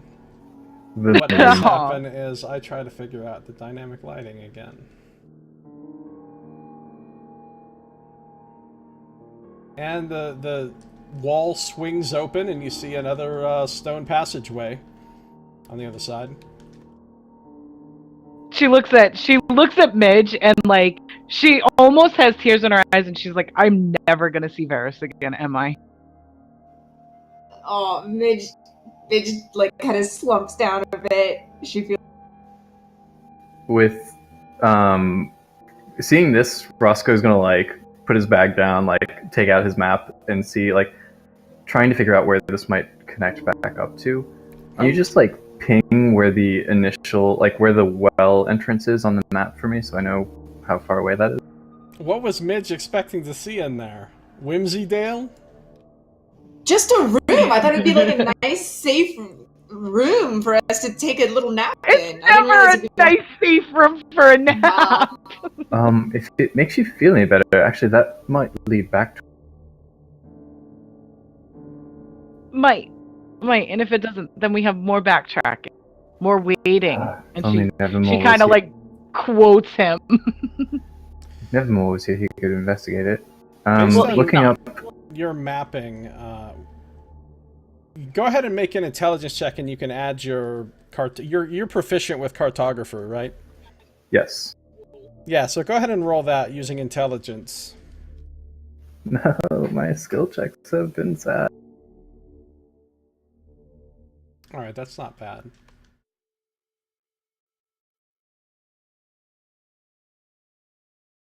Based on the map that you've been making, you'd say you think the well room is northwest of here, somewhere between 100 and 150 feet northwest of here.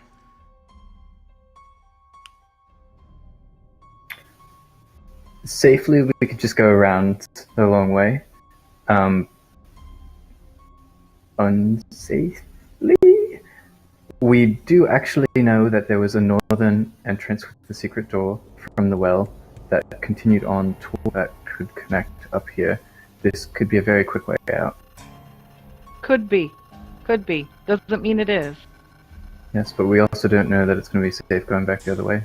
We've experienced the dungeon being filled with other things in our... If we continue on and we encounter danger, I can't guarantee I won't need to use the magic to... I might need to use it for something else to keep all of us alive. How do you all feel about me very quietly looking at... If we wait an hour, I can even do it invisibly.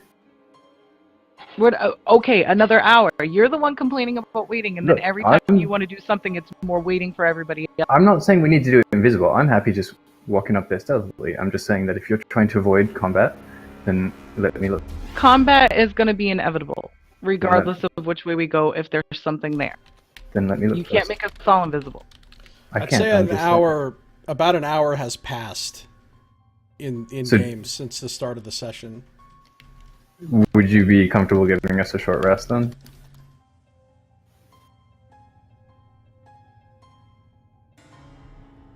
Yeah, you haven't really done anything strenuous. I would say you've had a short rest. I fell in the pit right at the beginning. I'm a Which horse means right now, so I don't think I would benefit.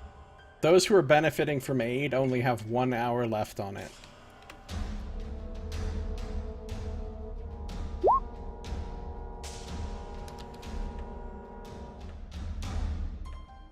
I technically lost my aid when I went to 0, correct? Like when I was healed, I was only healed for the 20 that I was healed originally for, so... No, you didn't lose your aid. It's still on you. Your max hit points is still 15 points higher than usual, but you still no, have dying 20 doesn't get rid of aid. It's just so you know. That's with you for... Anyway, with that, Roscoe is going to make a stealth check and start slowly progressing up the hallway. Just wait here just a second. I'm just going to see what's up there, okay? Like, we might be like 100 to 200 feet away from the well, and this is in the correct there. Alright, show me that stealth check. Ooh. Roscoe, like, tripping over things as he goes, excuse me, Midge. 1 second. You're not particularly quiet, but show me where you're moving. So up here first, just to see what was in the L shape. You see some doors, and you see the passage also goes off to the west, up to the north of you. I would have been checking for pits just as far as I could see before he moved. All right, based on all these pits that you found so far, you know that you have to pretty much be within 5 feet of them to detect them. That's right.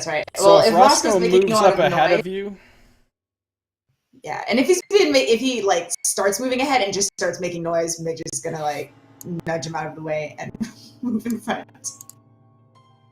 Okay. Well, we need you to look as her hooves cluck against. Yeah, she's not making a stealth check. I don't know how sneaky a warhorse can. Clopping hoof steps echo on the stone walls. Dude, Roscoe's skill checks have been sad today. You know, Midge, make a perception check. without the benefit of the eagle eyes. Then it would just be whatever I roll here. So I think it's just without it. You smell something. You smell something that tickles your memory. That seems familiar, even comforting. Is it a sewer? Oh, I hope It's a the inn. sewer. It's the tavern. Oh, it's the sewer. If I'm not seeing the pits, which I'm going to be looking out for, then I'll proceed. The smell is smell coming coming from the from. north? It's coming from the east. Um, Make just a wisdom check. oh. Oh. You could swear you're smelling the same thing you smelled when you hung around with your were-rat friends in the sewers. Oh, And bye guys. It's coming from the east of you. Wait, but I thought we were going up that way, Midge. You see her abruptly change course. Still Oh, jeez. checking for pits. Okay, Hal so is so going to being follow the horse because it seems to have purpose. Roscoe's Hal going to be has kind of like purpose. whispering like behind Midge. Look, okay, I know. I don't know what you're going for, but we know to the east there's the strongest thing in this town. I really don't think we should be moving east right now. Can I can I do a hearing perception check? Yeah, what is Sardick doing back there? Is he just hanging out back there, or is he moving along too? Sardick sees everyone leave, and he's just kind of mumbling. This wouldn't have happened if it was a bovine. It would not have happened. And they kind of come up over here and just sort of sigh and kind of look around and sort of steel himself for whatever might be coming next.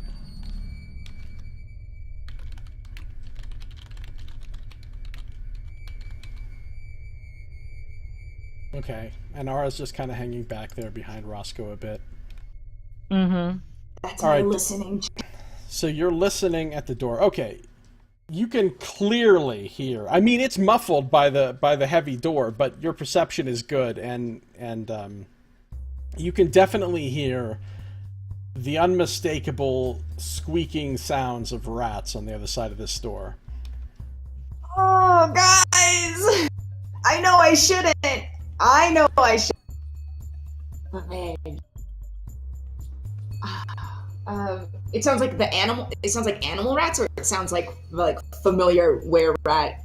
I don't know if they communicate like in another language. No, it sounds like rat sounds, like the sounds that an actual rat would make. Now, a were-rat in rat form will communicate the way a rat communicates.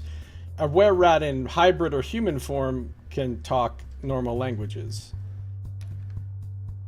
So this sounds like the sounds of actual rats, or at least were-rats in rat form. Oh, guys, I'm sorry. Kick She down the got it. Yeah, she's gonna just use her hooves. Essentially, she's gonna make a hoof attack and just punch them.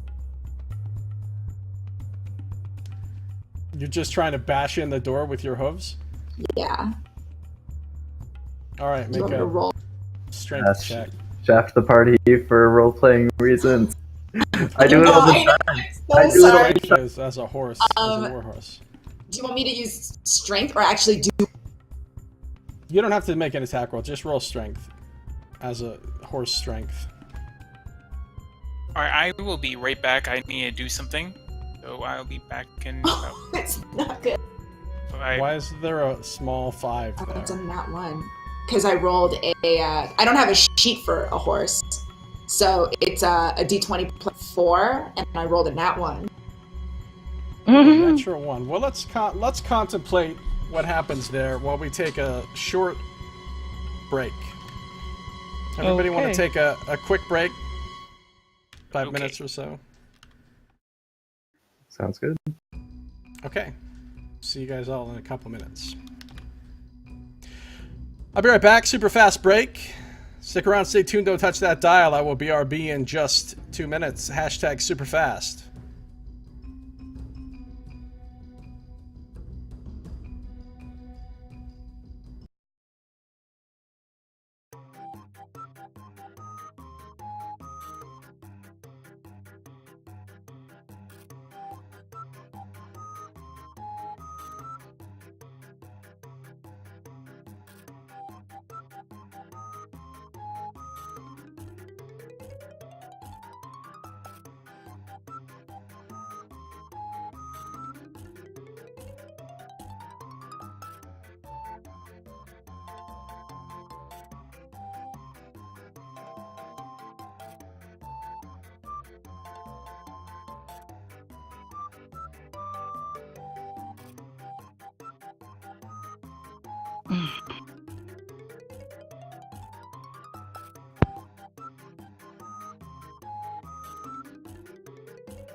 Okay, I'm back. I am back as well. Mm. I am here. I'm here.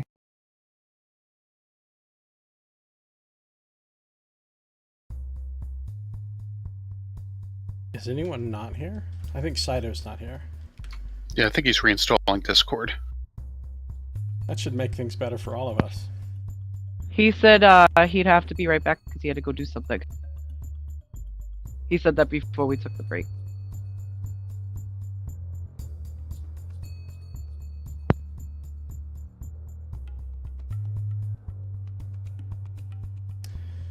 Alright, so since you're here, Tiff, a Yes. sharp pain spikes up your leg as your hoof bounces off of this door, and until such time as you shift out of this form, you're going to be a little bit limping, and your speed is reduced by 10 feet. Okay. I'll make a note of that somewhere.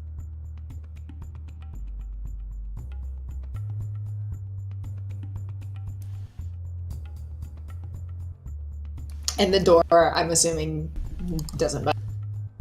Doesn't budge. You did make a nice loud sound, though. And the rat squeaking from the other side intensifies. It definitely sounds like a large number of rats. I'm gonna try again, if that's okay.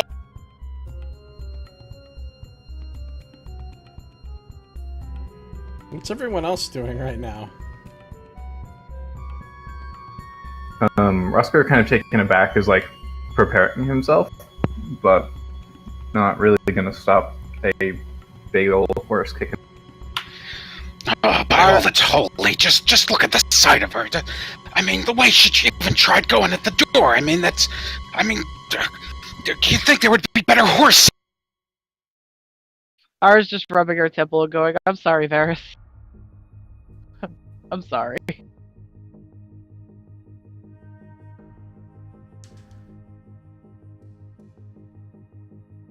Okay. Welcome back, Saito.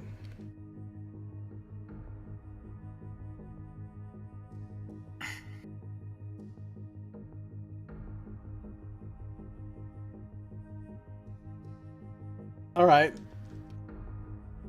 This time, the door flies open in response to Midge's second kick. And in the room, you see a great host of giant rats. Well,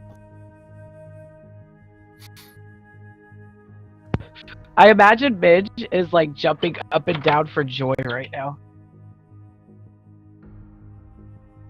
well, they're giant rats, and then they're giant rats. So we'll see. We'll see if it's worth jumping for joy. I wonder if solving my personal quest would be this easy. Oh. Wait.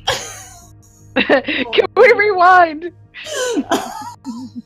You see a great number of giant rats skittering about. They're all looking at the door now. And there is a stone throne.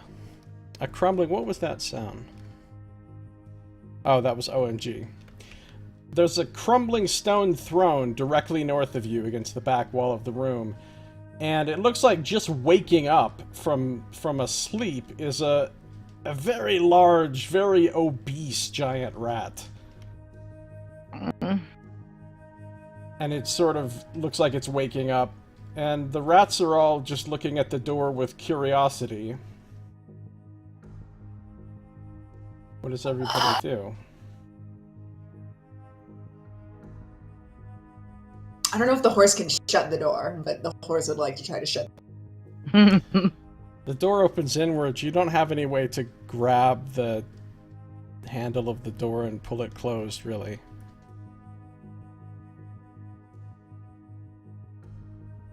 What's everyone else doing? What's Haleth doing? He's standing right there where he can kind of look in past the horse and see all these rats. Haleth is just going to stand there watching, and he's going to be completely unfazed by any of this. These don't look like were rats though, right? Or at least any that I'm familiar with. They look like they're just big rats in a...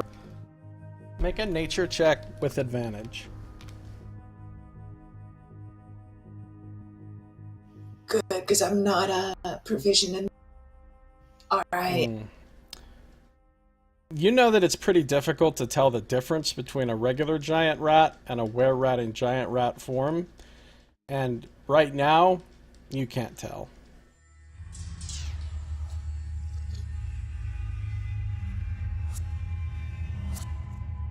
So you're just standing there as a horse, and Haleth is standing there impassive. What is Roscoe, Ara, and Sardick doing? As she has kicked open this door, and you all hear the fairly loud squeaking of many rats from the other side of that door. I feel like that might not have been the play. Are we running or are we not running? And he's like looking at horse Midge right now. What's that sound? That doesn't sound like a horse to me. What's going on? Ara says, I guess we're not running. And she ready we are running. In. So far, the rats have made no aggressive move towards you. Although more of them are milling in this direction from other parts of the room to take a look. Alright, Midge is gonna get down as Sardick approaches and kind of like shake Katrin, who's like tied to her. But she's like essentially like kneeling and... What are you doing? She shakes harder. I feel like Katrin's probably like sliding a little bit. If you keep doing that, she's gonna fall off. And Sardick will kind of go and put his hands upon her and try and steady her, and that. The couple rats that were closest to you sort of take a few little steps backwards. The very large, very fat rat on the throne seems to have woken up now and is looking at you, blinking. And it looks around the room, sort of tensed up as though ready to flee. Okay. The other rats are gathering and just watching. I mean, you're just a horse standing there, so you don't seem super threatening to them at the moment. They're just gonna get up and just start approaching very, very slowly and as non-threateningly as possible. Alright, so the rats are backing off.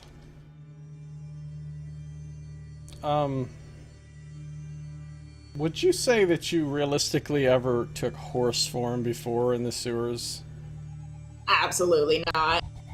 Okay. I think that's why the warhorse kind of looks a little weird and swampy, because Midge has seen horses, but like, she's never really interacted with one, so this is her interpretation of horse.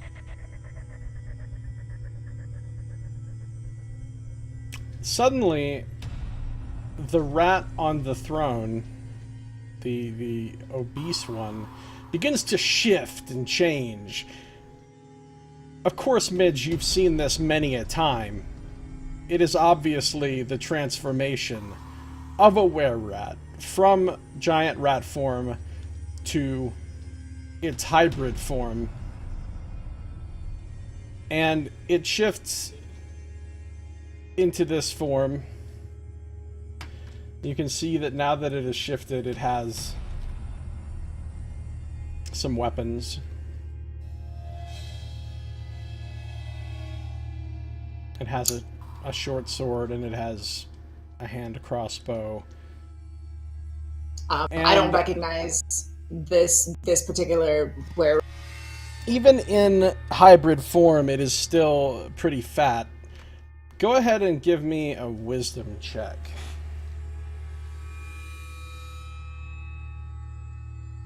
Alright, you remember. You've seen this were-rat before.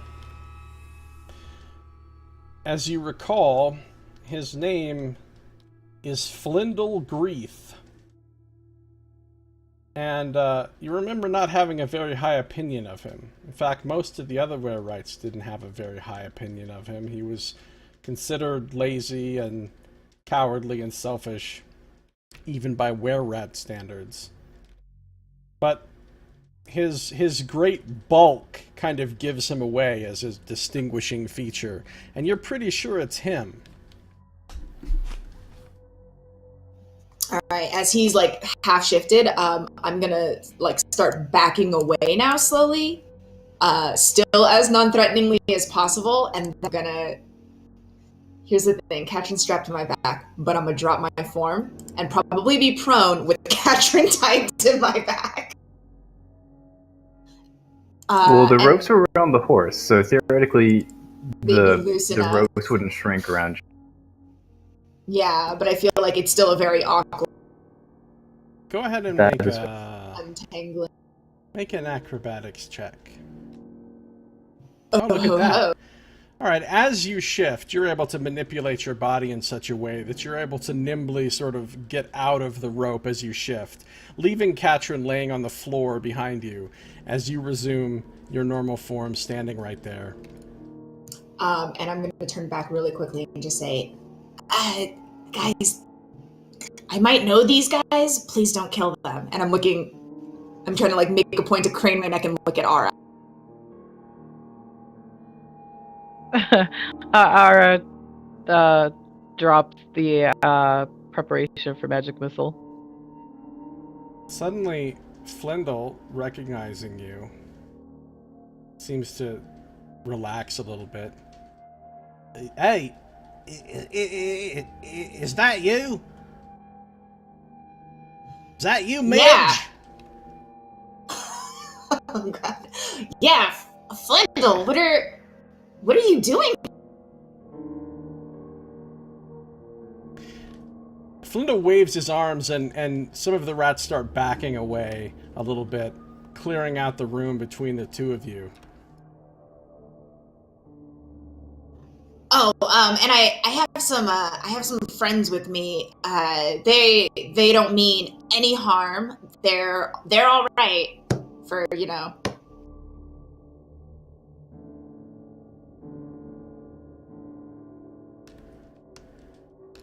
And he kind of shifts his great bulk off of the throne and comes down to his feet with a heavy thud and takes a couple steps towards you, peering at you as though trying to see if he can believe his eyes. That's really you, huh? What are you doing here? Well, I was looking for some of you.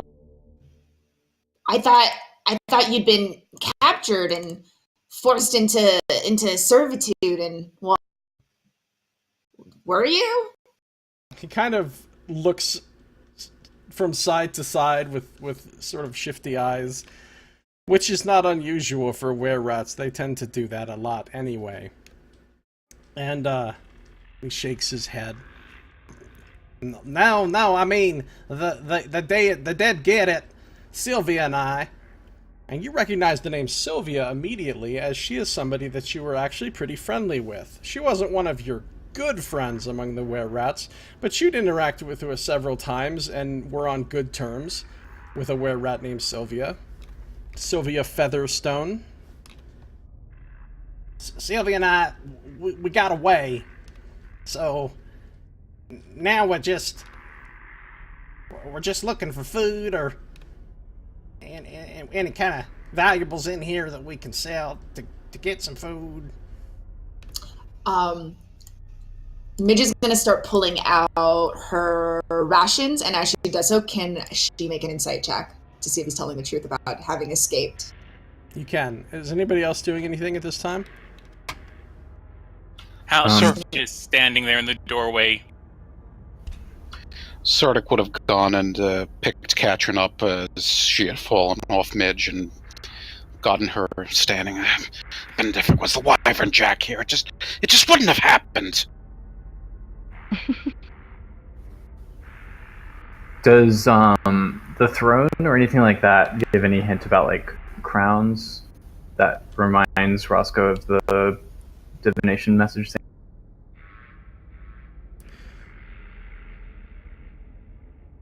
Ask me that again. Something about crowns? Is All the right. throne? So we were told of 3 monarchs, one wearing no crown, another wearing 2. Is there any like iconography or symbol crowns even related to this throne in here?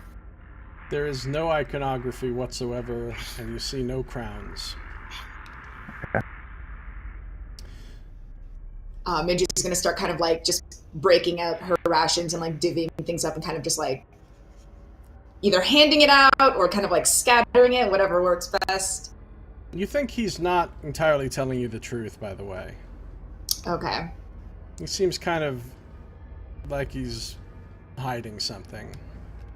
Mm-hmm. Well, if you guys managed to escape, was Gladys with you? Is she around here? No, I don't know nothing about that. Well,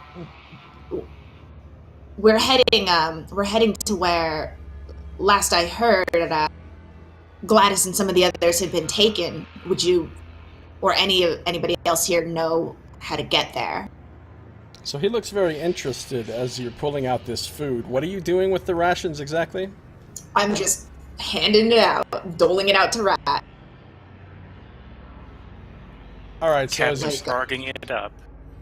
start trying to hand out, Captain Prague with the rations. The rats like try to look like they're trying to come forward to get at the food, and Flindle like waves them all back. Get back, y'all! Get back! Get away! And so they obediently do. They look like they're afraid of him, and he just starts grabbing as many rations as you're trying to hand out, and like trying to hoard them. And he immediately starts eating some, making loud. Oh, all right, Flindle. I mean, sounds. there's Food just there's like plenty to falling go. out of his mouth. If everybody else is hungry, I can help them out also. We're heading back up. We can take you all with us if you're looking to get out of here. And she's now looking at the other rats instead of Flindle as she says this. Well, yeah.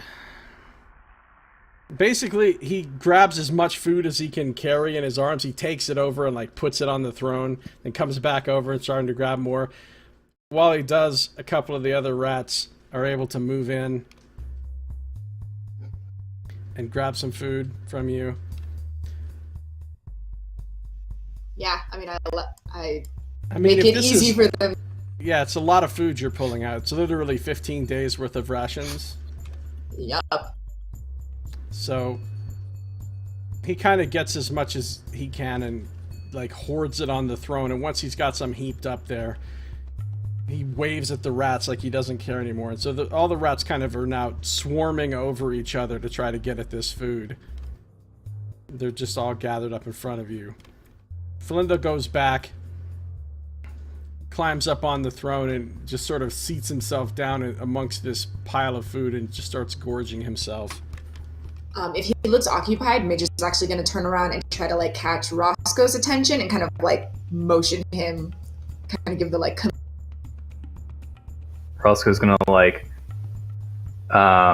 he's gonna dim his sword's effect so that it just looks like a normal sword, and then he'll step up, but probably not like into direct adjacency to one of the rats, unless Midge like keeps kind of nudging him. No, it's fine. Midge will take a step back as the rats are feasting. Attacks of opportunity. Yeah, No, they're not even paying attention to what you're doing. They're just trying to get this food, as they're just in a like mass is swarming over the food. Kind of quietly and looking at Roscoe, and I think I feel like Aura, being a drow, should understand Elvish, right? Am I wrong? Yes, yes. Okay, she would say in Elvish, just like low enough that hopefully the king, Flindle can't hear. But she would say, so I know some of these were-rats, and they're part of the group I was looking for, but something seems off. Can you do anything to suss out? I don't trust the one on the throne. With Roscoe's detect magic or anything, does anything light up? No. I didn't know what you would like me to do. This is an Elven, also. Are you worried about them here? Do we need to get them out of here, or are you trying to get information out of it, or what? I would think that if they were captured and then escaped, like he claims, that they would be interested in escaping, but at least he, and she like kind of glances over, he isn't, and well, I'm not sure if they are, the rest of them. Alice is going to also say in Elvish, do they stand in the way of vengeance? I don't think so, no.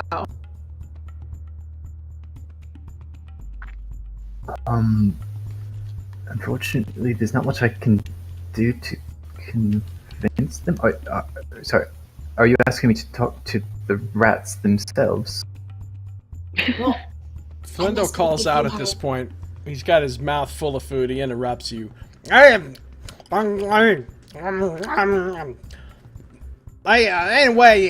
I can't leave right now because I'm waiting for Sylvia to come back. She's out running around.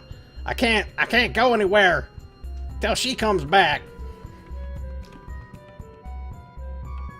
Well, that's that's brave and noble of you, Flindle. What about the others? Would you like us to help lead them out? He says, what others? What are you talking about? He's just shoving food in his mouth. It's like falling out. It's pretty disgusting. Them, and she's pointing at all these giant.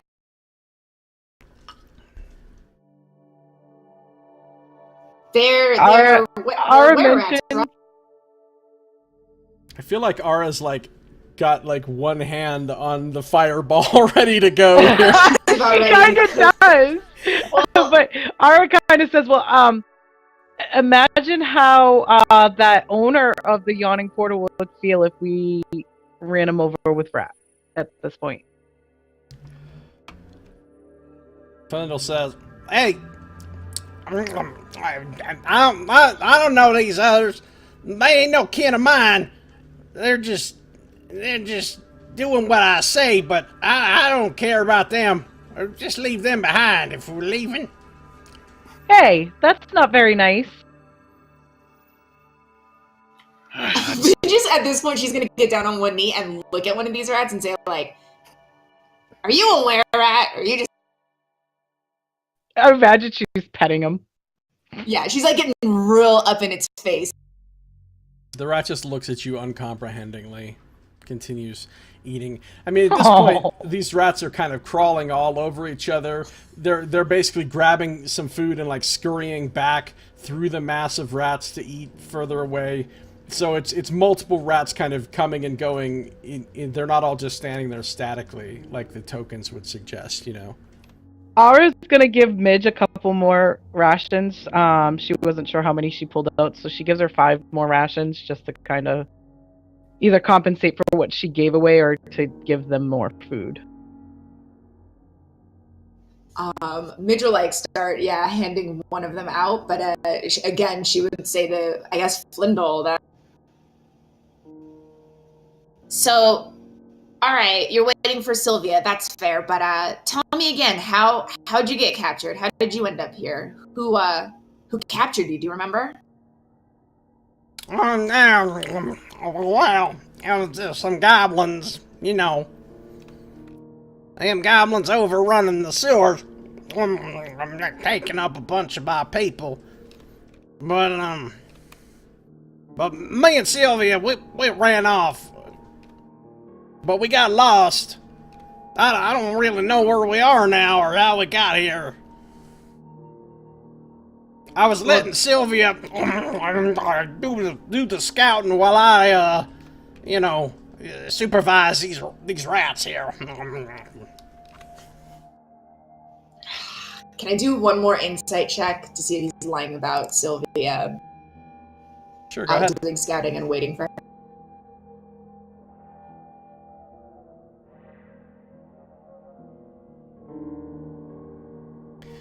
Yeah, he's definitely being dishonest. You're not sure exactly about what, but you can tell.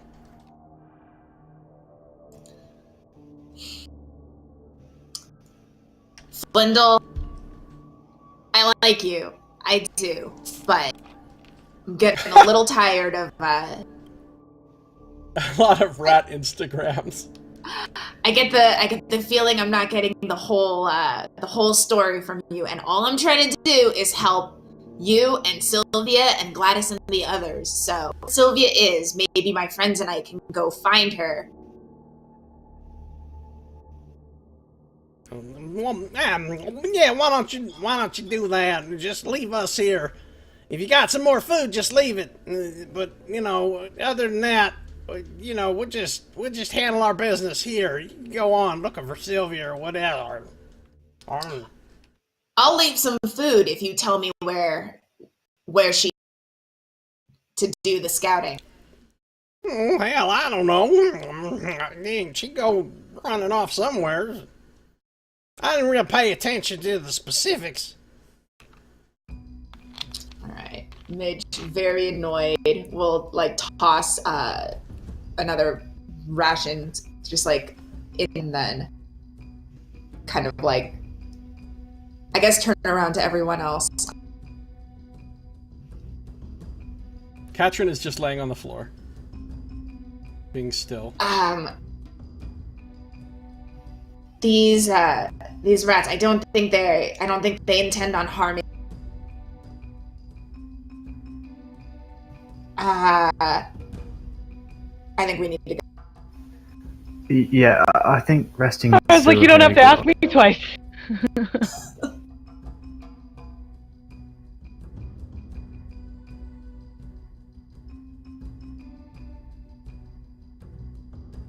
That's fucked up, Saito. Well, okay. Isn't he a monster? Okay. It's actually a very common process for testing for pluripotency in cells. Essentially, all you do is you inject the cells into a mouse or rat and see if a teratoma forms. And this is what you get. What? You get Well, what you get is little tumors that have hair and teeth. What you get is AKA dying Flindles. rats and mice. Look, I really But don't think we should. To be continue. fair, I think it's kind of shitty to test on a rat and a mouse because rat and mice get tumors very easily on their own. So do humans. Hashtag tanning beds or something. I don't tan bed. Or bed tan. Lindell says, I'm a redhead with, like, pale skin. Fair enough, fair enough. tanning is dangerous, from what I understand. Yeah. Especially if you've watched Final Destination 3. Not to touch that. Randall says, "So, what are you doing down here? What are you doing? What have you seen? What can you tell me about the area and stuff? Got any more fruit?" Ara says, like, loud enough just for Midge to hear in Elvish. Don't tell him anything. Yeah, Midge kind of nods, and she's already backing up out the door, and she says, I mean, I've seen probably the same thing you've seen. Gosh, and some pillars, things like that. Oh, the pillars. Yeah, the pillar area is real bad. If Sylvia comes back, just tell her maybe not to go in. Or, I mean, if they're into cooked goblin, there's plenty laying around. You find any treasure or anything? Any good treasure rooms? No. Treasure rooms. I don't think we have. If you've heard of any, we can go. Okay, Halith is just getting impatient. He's going to start walking amongst the rat, and he's going to start looking around the room. Alright, these are pretty big rats. They're pretty intimidated by the stench of undeath coming from you, though. So they go ahead and get out of your way and allow you to pass through. None of them seem to want to touch you. Lindell looks alarmed, though. Whoa, what is this? He's still eating, though. Still shoving food in his mouth. What is this weird dead creature coming toward me? He jumps up on the back of the throne. He's a friend. I think. You know that thing ain't alive, right? Yeah, oh, it's complicated. Alright, so as you come around into the other part of the room there, Saito, you see a fountain built into the wall. It's made of blue marble, and it's basin enclosed by a 1-foot-high stone retaining wall. And carved above the basin is a bas-relief of a dwarf's face with an open mouth. However, the basin is dry, and the stone beard of the dwarven bas-relief is sort of stained and discolored compared to the rest of the stone.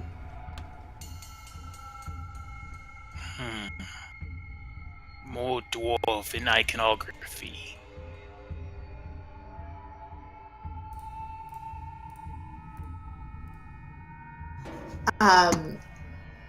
If I hear Halith say that, I'm actually going to say, hey, Flindle, actually, so my friends and I were looking for a place to down for a bit, and it seems like you have this place pretty secure. I can probably leave you with a little more food when we're done resting, if you don't mind us spending some time in here.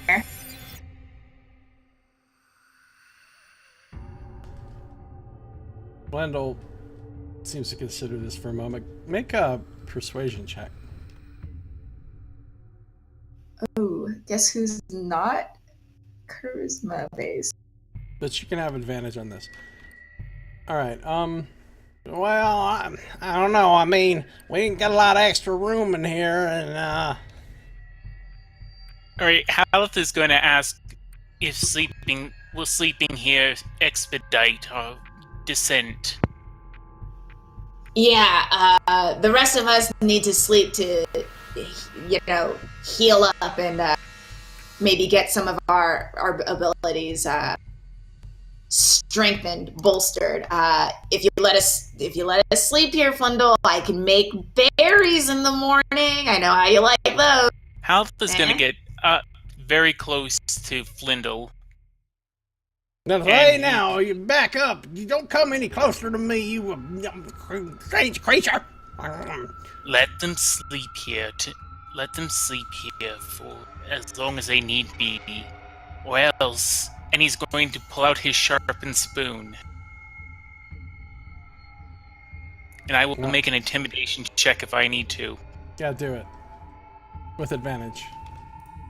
Alright, he looks very concerned. He looks like he's about to throw a piece of bread at you, like a hard roll of bread, but then he reconsiders it and takes a bite out of it instead. He's like completely crawled up on the back of the throne now. Alright then. Y'all can come in if you want to, but you gotta leave some extra food. These rats are hungry. You notice that he's taken the lion's share of the food, however. Roscoe has... Guys, we can rest. Roscoe will take out 2 sets of rations as additional. Yeah, Ara will add 3 to that. Rat party?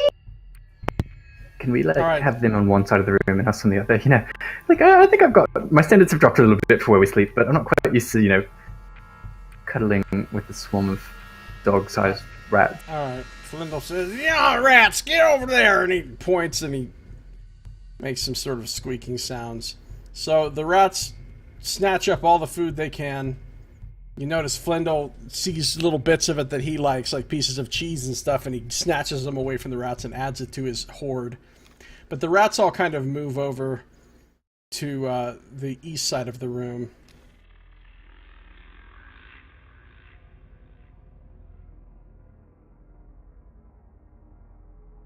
We did it. So enjoy their food. So everybody mark off all the rations that you gave away. Yep. Haleth is a good negotiator. You all think he's just about the vengeance, but no, he knows how to talk to people.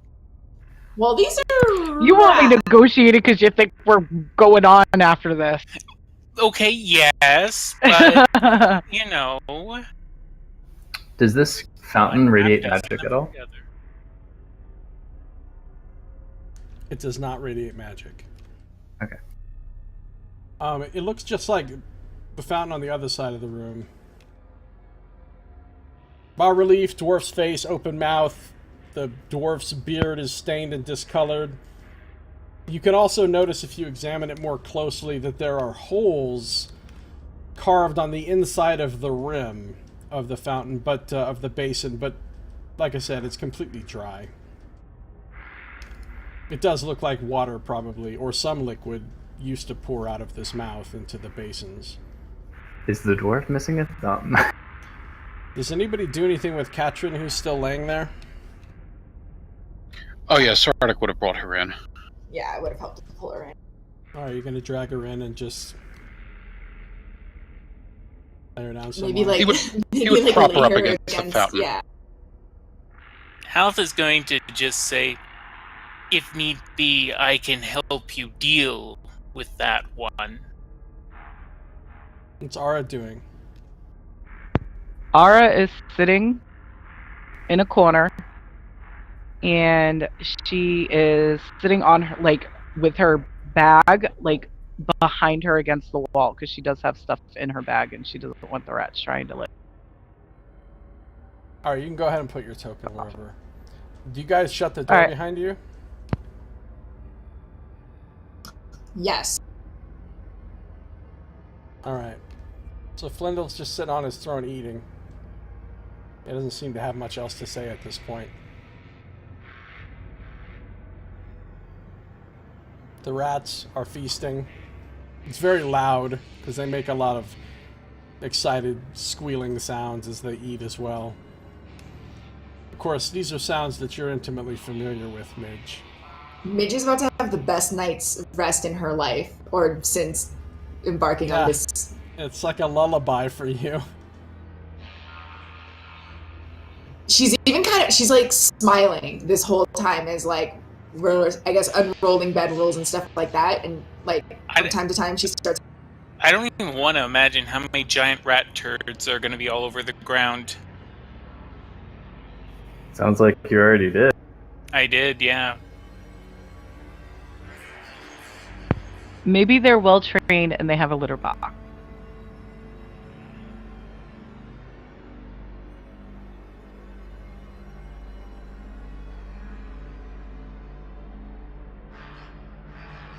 So, now what? Are we doing a long rest? If we can, I think we should. So Haleth doesn't need to sleep, I believe, and we can do like a rotation between the other four of us, so keeping watch just to make sure there's. And I can do 4 hours. that is true. But yeah, I think we should definitely keep watch to make sure no funny business happens. Guys, they're giant rats. This is gonna be fun. Ours just measuring how far everyone would have to be in order for her to cast Fireball if need be. Oh my god. Look how nicely they're all like bunched up over here. That's a lot of experience, just saying. Well, I'm thinking about hitting King Rat too. So Flindle eats for about 10 more minutes, and then he gathers up all the food into a heap and like covers it up with his body and just goes to sleep. I say to Midge in Elvish, he's disgusting. Yeah, she's replying in Elvish. Yeah, he wasn't too great when I knew him back in the sewers either. And he's definitely loved what's been happening down here. Well, he is a rat. Hey, that's a very harmful stereotype that has really been a detriment to rats. She kind of apologizes and just goes into her trance. I do not like him. I know those like him. Those who take more than they are owed. I am intimately familiar with how relationships with them end. Well, if you're able to extract any truths from him before you do your grim work, ideally that's what we would do. As of right now, he's the closest I've gotten to being able to find my friends, and I'm afraid that they might not be faring as well as that one. If I looked into the book, I might be able to, in some time not too long from here, at how to get information from someone. Ara steps out of her trance and says, "No!" I was back waiting into for that. Look, I feel like it's a possibility of a spell that I might be able to pick up. I don't know them. You can pick up any book but that book. Look, No. it's given me a lot. We've talked about it, and it is an integral part of my. You a lot, and it's tried to kill us. And it's also given me a lot that has helped us keep it. It tried to kill us. Well, that's sort of a reality down here, isn't it? Well, we don't need things that you're carrying around trying to kill us when we have plenty around here trying to kill us already. Look, I know what you're saying. I get that. I don't want to die either. I want to get through here. I want to get down and find my goal. I truly do, and I truly think this makes me more capable of doing so, and makes you more capable of what your goal is. It doesn't make me capable of anything. It hasn't done anything for me other than try to kill me. We're on a team. If it does something for me, and I'm on your team, then it does that for you as. If you're the only one benefiting from it, in the end, it's not beneficial to a team. So then your fireballs don't benefit?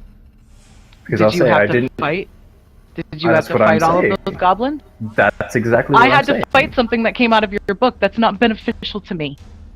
And this book has provided me power that has allowed me to fight. Provided me power. Provided me power. Me. That is all Roscoe is me. And she goes into her trance before I can say anything else. Roscoe like turns to look at us. Eve me? Look. I feel very personally attacked by that.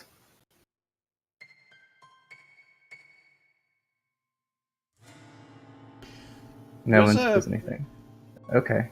Now, the room already smells pretty bad because of all these rats and their filth, but there's a new, more pungent smell rising in the room from Katrin's direction.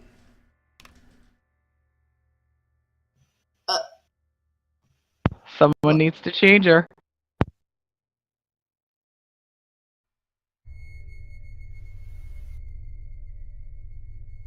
We all pick up on it, or is it like a Midge first thing? Yeah, you or all what? pick up on it. It seems that the smell of the evacuation of one's bowels has happened with Katrin, who seems unable to prevent that from happening. Oh, honey. I'll look up. We can. Does anyone want to help? I mean, for her decency, I don't. Yeah, I mean, I don't We mind. need to clean that. But y'all need to, I guess. Does anybody have water? Sardick, Like I have a also water skin. yeah, Midge will fucking change that diaper. She don't. it also occurs to you, Sardick, that Katrin doesn't seem to be able to feed herself or give herself anything to drink in her state. So she's looking kind of dehydrated. She probably needs some nourishment as well. It's been a while. Please don't, Mama Bird, feed Katrin. Yeah, how do we do we just? I mean, we don't force feed her, right? That doesn't. Yeah, no. If we put it in her throat, she'll choke on it. If you give me 8 hours, I can make some more of those sewer berries, and we can mash one of those up. Maybe. Well, she shouldn't starve within 8 hours. I think that might work.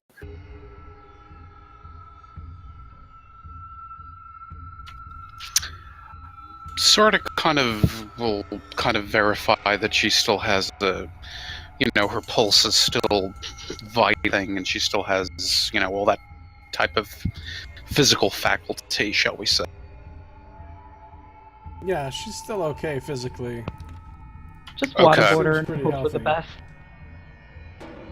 best. Damn.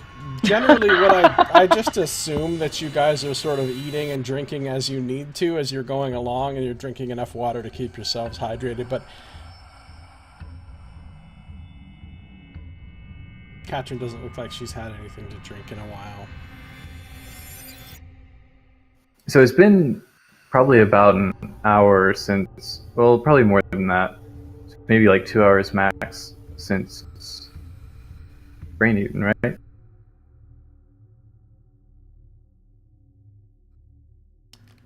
Yeah, it's been a couple hours. At this point, the aid spell is worn off, so everybody's hit points go back down by 15. Okay.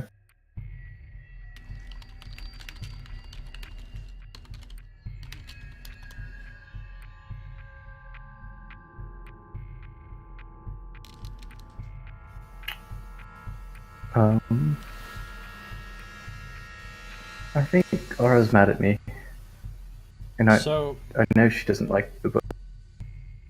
Who are you talking to? It's kind of like Midge and Sardick as we're doing this. Okay. Well, I suppose so, but, I mean, granted, your squabbles are kind of legendary. I mean, it's Katrin and Valgara. It's sort of like squabbling like an old married couple. Is this what having parents is like? Is it that bad? It's pretty bad. Look, I don't know. I can't throw away the book. That's ridiculous. I mean, it's ridiculous. There's no way I could do that. It's the reason I can do literally half of the things I can do that make me useful down here. Which, I know it makes her uncomfortable. And maybe you uncomfortable. Does it make you uncomfortable too? Midge would kind of look over towards Sardick and then kind of just shrug. Well, I mean, from a fundamental standpoint, the mother's taken by things not natural of this world. You know, a horrible sort of fate, but I mean, granted, you know, he's in a state that's, you know, always dying, always reborn. It's just a terrible thing. The mother grieves. Power from that sort of source, I mean, it's just something fundamentally not to be trusted. I'm not too sure about where power comes from. I mean, clearly Sardick here gets something divine, but I mean, my own has always been not fully explained to me either. But you once said to us that you believe you can use this book. Ultimately, what it boils down to is I believe that individuals have the ability to influence things one way or another. And if your intent is to use these influences for good, then I'm okay with that. Do you believe then that I am trying to do it for good? I mean, I am, but... I don't think that's the question, lad. I think fundamentally that, you know, when you try to use power or influence from that sort of dark, twisted place, you have to wonder ultimately when it's going to end up using you back.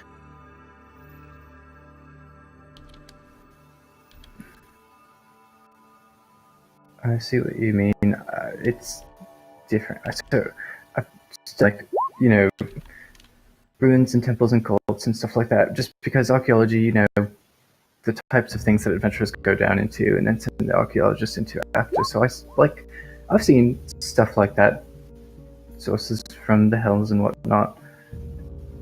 And you know, that's one of those things I was like, yeah, I wouldn't touch that. Of course not. It's, you know, evil inherently, but I feel like what I'm doing isn't evil. I feel like it just is. It isn't me meddling with things. I just see things more and I am more in touch with it. It doesn't feel like it's evil.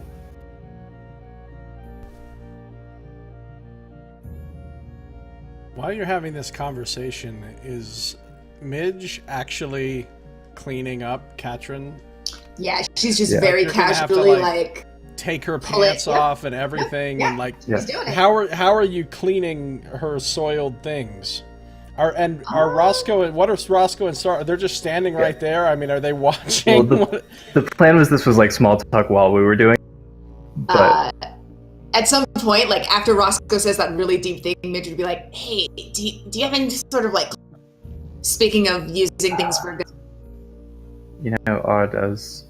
I can wake her up and apologize. That sounds like a great idea. No, I agree. So Roscoe will kind of like timidly like walk over. He'll like stop for a second and like look over his shoulder at Midge and Sardick and like take a deep breath of like courage. Walk up and tap Ara on her shoulder. She'll come out of her trance and just kind of look up at him, like, not here to do anything sketchy. Look, Katrin may have soiled herself, and I know you're very good at cleaning things with your magic. I didn't mean that to be rude. With, like, I didn't mean anything by it. Look, I'm sorry if I make you uncomfortable, and I really do try to help the group, even if in a lot of ways that means bloodshed, but it's for you all as well. So I'm sorry if I ever gave you the impression that it's not, and I'm sorry if we bicker, because I know I can be a pain in the ass sometimes. Ara kind of nods, and basically she's just going to say what she said in chat, that it sometimes just feels that the consequences of the good that you attempt when you're using the book kind of override the good. And she says, I know that you mean well, but maybe the book isn't always the solution. And I have a question. Would she know anything about, like, warlocks and, like, pacts or anything like that? Or would that just be something she didn't understand?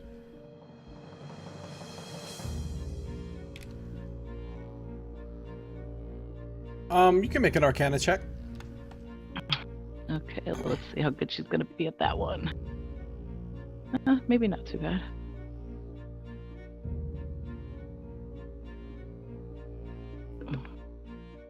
You don't know much about it, although you did spend time with Varus, who kind of had some similarity in the power that he was drawing on, so you have a vague sense. You don't know any specifics. Like, I would know kind of, like, he gets his magic from something, but, like, I don't know this, like, honestly, as Ara, she doesn't know the story of how he gained his magic. She doesn't know anything about what he did to his mother.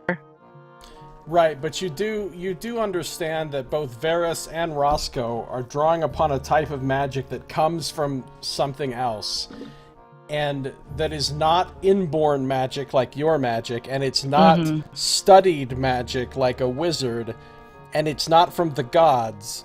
It comes from some darker magical source and there's some sort of cost to it, as you understand it, but you don't really know the specifics of that.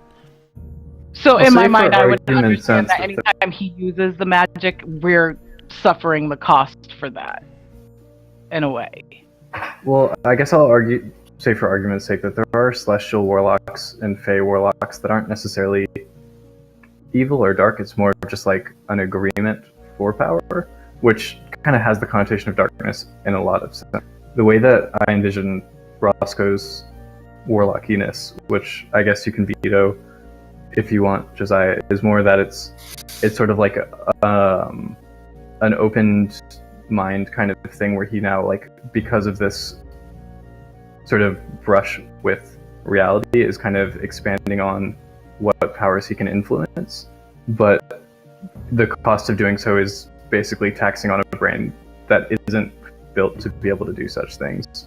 So it's less like, hey, King in Yellow, the person, give me spell, and more like, as he, like, sees and knows and understands more of how the world works, he can manipulate it, but the human mind wasn't supposed to, so it's slowly kind of driving him in. Yeah. That makes sense. All right, so she would just kind of stand by, like, that thought process.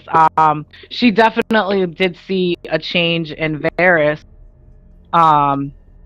when he gained whatever powers. Like, she never really saw much of what he could do before he was turned into an infant. It was a very new power for him. So, but she noticed a change in, like, his demeanor, his behavior, his more secretiveness and stuff like that. So for her, like, she just kind of sees this as, like, there are consequences to the magic you are allowed to use, and we've suffered through some of it already. So that's why she's very hell-bent against the book, because she associated the book with your magic and with the consequences we suffered day one down in the dungeon. But she That's like, fair. and she just explains that, and she's like, at the end of the day, if it has to be done, it has to be done. I just think that we should try to find different ways to fix things before you rely on a book that seems to take away from you. And she'll kind of, like, she kind of pats him on the shoulder and walks by him and walks over to Midge and does her little prestidigitation and cleans her up. All right.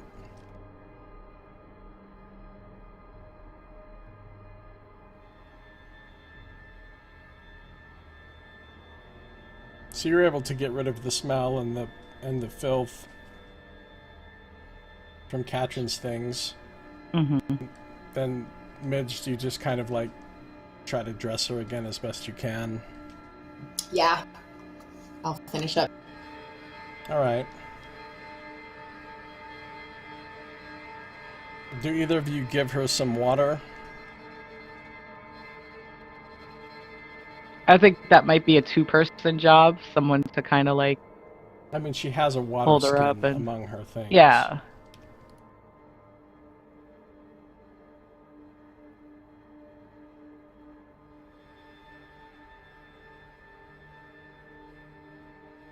I'll help whoever's trying to give it to her, like hold her up and I don't know, Alright, so massage when her throat. when you sort of pour it in her mouth, she sort of instinctually starts swallowing it. Oh, thank God. Oh, hey, there we go. There's a silver lining after. Not going Maybe- to aspirate on it. Yeah, so maybe some crushed up food later when she's started to look Yeah. emaciated. We'll Now you feed her. have 2 babies to take care of. Oh my God, I know. As Ara walks away, Midge is like, thanks, Mom. You take Yes, Katrin back Iris up to has become the Felrect. mama bear. You're like, hey, Felrect, do you mind taking care of someone else too? Yeah. So, We're gonna be killing a lot of people for this guy. are you guys having any more conversation or doing anything else before you just sort of rest for... You're taking a long rest, I assume? Yes, Yeah. please. Yeah, I mean, Sardick would have considered if any of the magic he would have been able to know at this point would be able to help, which I'm sure is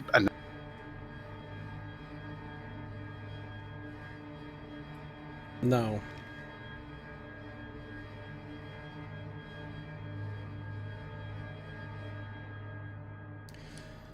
When was the last time you guys took a rest? Whew.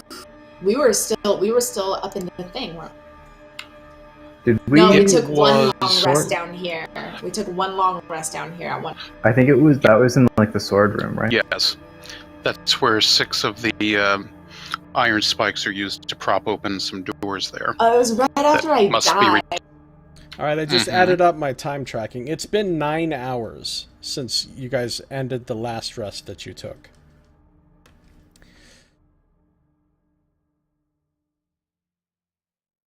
So if you want to rest again, you actually have to wait. You have to rest for quite a while. Because you've rested too recently to benefit from another long rest.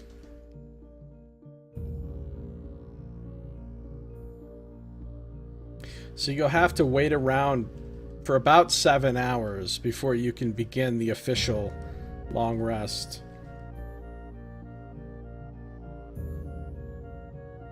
So are you guys just gonna wait in this room for 15 hours? I mean, Roscoe can be working on the map and like prettying it up because I imagine while we're walking through, it's kind of a rough draft. So he'll start like making it more beautified and whatnot.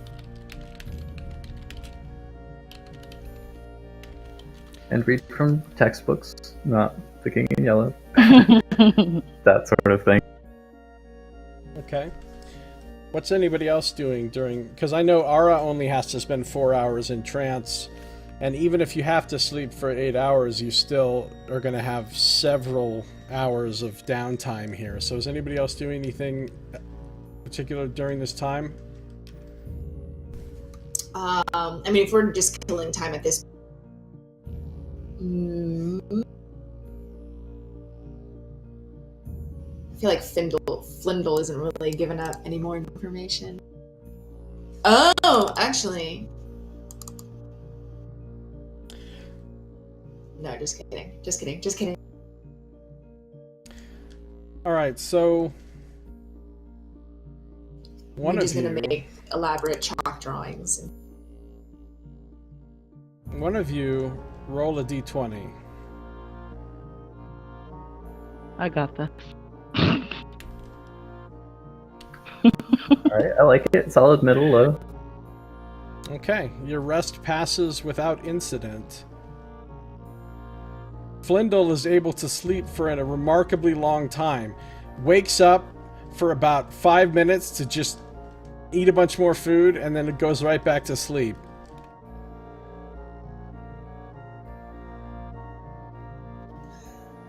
Oh, I'm about to have so many just spells I did not intend on.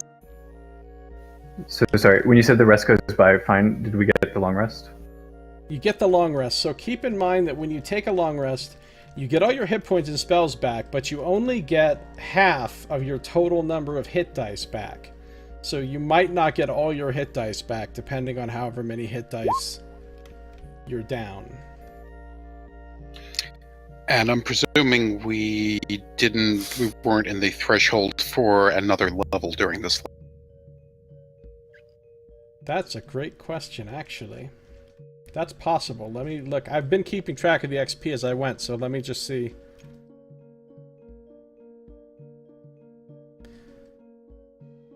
I think you did level up, actually. Roscoe misses madness threshold by 1. No. He's so still mad? Still mad. So, I'm sorry, I kind of missed the whole what we got back for our hit dice. You get back half of your total number of hit dice, rounded down, so you get back 3 hit dice if you have 7. I think it's rounded up, actually. We can look it up while you do experience. It doesn't specify under resting whether it's rounded up or down, but I think there's a general rule that says you round down unless otherwise. Because then, like, yeah. level 1 people would never get their hit dice back. That's true.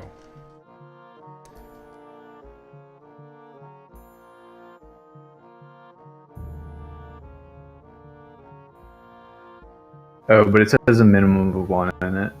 So it says you get half of your character's total number, minimum of 1 die.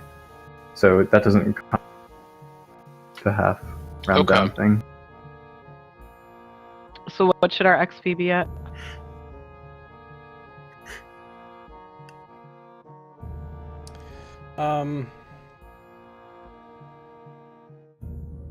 I'll give you the exact XP at the end of the session, but for now, you've definitely earned enough. It's 34,000, right? Yep. Yes. Yeah, then you've definitely earned enough to level up, so...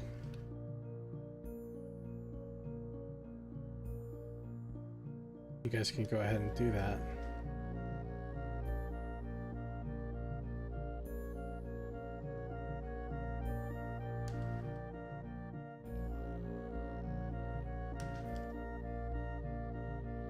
Yeah, you always get the average HP listed for your class. Mm-hmm. I had to click on it for some reason. It was on the dice, even though I've never used the dice to level up.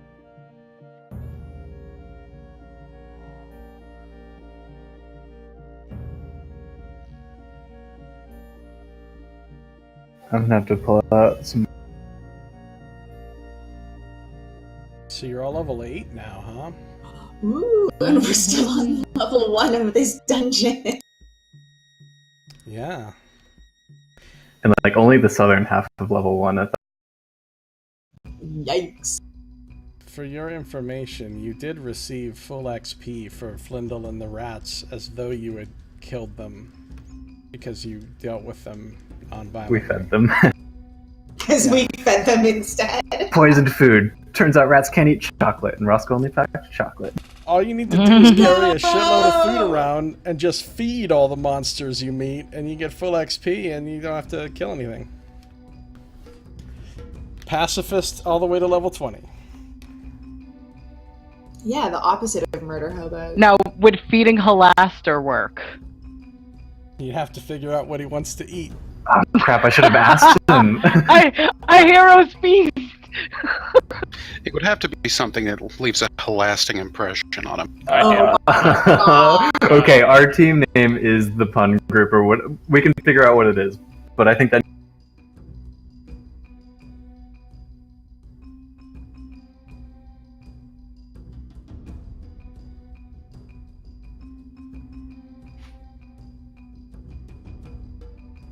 I think our final run-in should be a D&D game with Halaster.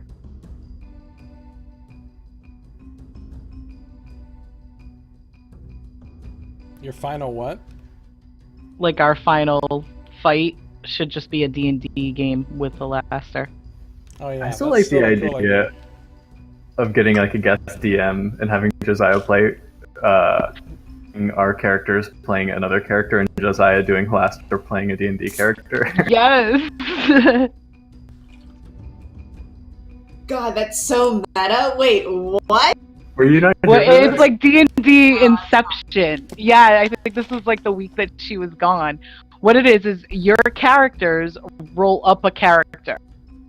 And then you play D&D inside the D&D, but like you have to play as Midge playing a character. Okay, gotcha. So like this would be like Roscoe being like, I want to have magic, but not from a sketchy source. So Roscoe plays us. I'm gonna play Ara. Look, Ara, I'm you. I decided it would be a drow. Ooh, I think I'm taking Matt. I finally have Warcaster.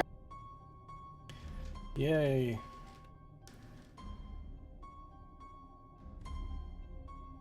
So does Roscoe take Detect Spot? I feel like it's fitting. Absolutely. Does he take what? Detect Thoughts. Ah, detect thoughts. It does seem fitting. And it's from the Great Old One expanded spell list, so like it also makes.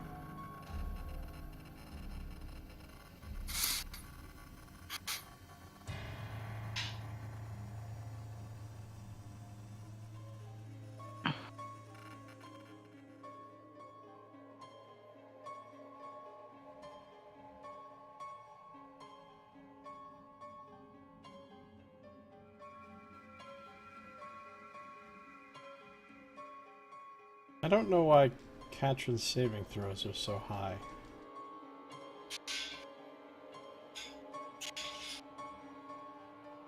How do you calculate your saving throw? Isn't it supposed to just be your stat bonus plus your... It's your proficiency based on which class you started in. So if she took level 1 rogue versus if you took level 1 range, what her proficiencies would be for that. And she might have taken a feat that would have given her proficiency in one of them.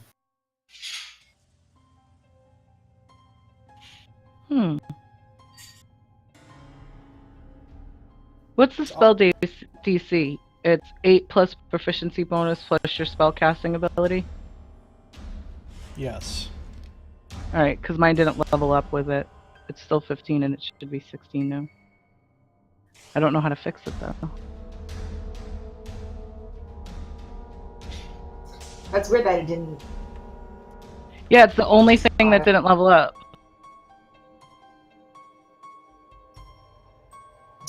For your spellcasting ability on the spells part of the sheet, does it say wisdom or I'm not sorry, charisma, or does it say Charisma, but my charisma's a 20 right now. So it should be a 16 and I should have an 8 for my attack bonus.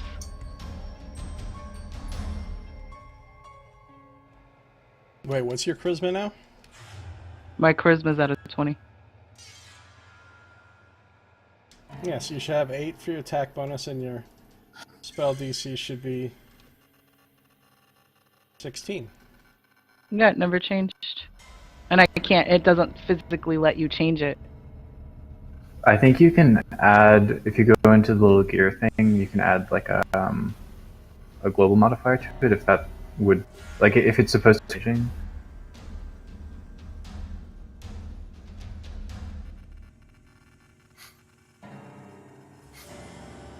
I think it's probably just not refreshing or something. Yeah, I'll close it and reopen my page and see what happens.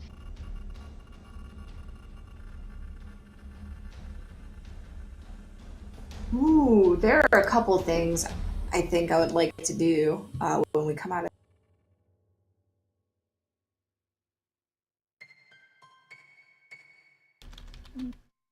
Unfortunately, Haleth does not level up. Yeah. He is stuck in where he is. Oh, I was about to ask, like, can he though? Will he be able to at all? But What do you get at 4th level of Rogue? 4th level, I think, is just ASI. Yeah, that's it. More Constitution. Upper intelligence. Give her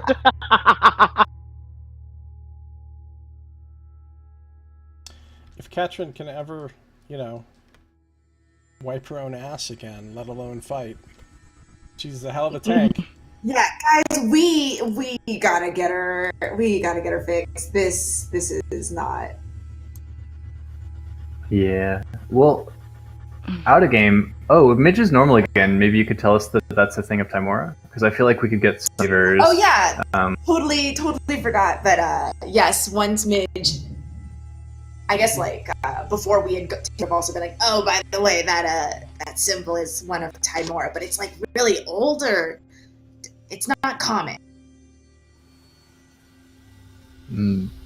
Maybe we could use it for barter for some greater restoration.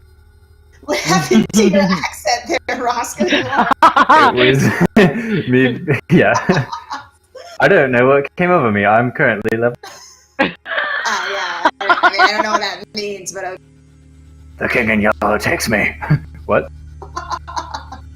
I think it's one of those things, like when something about when you level up, it's like puberty, your voice cracks. I don't know. Your accent changes. Yeah, that makes sense. Yeah, something like that. Well, congratulations, Roscoe. Thank you. I've been waiting he so pulled a long. Madonna midway through his career. He changed his accent. So That's a nice pull. What are you discussing about this holy symbol in character? Yes, so we actually are just saying In Elvis.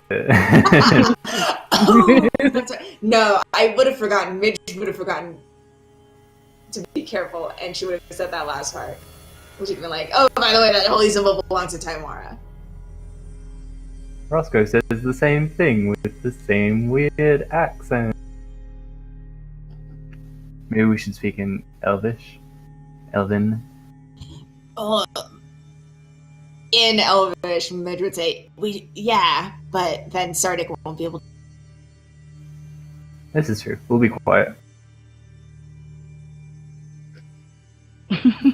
And should I take suggestion 2? Because I'm switching no.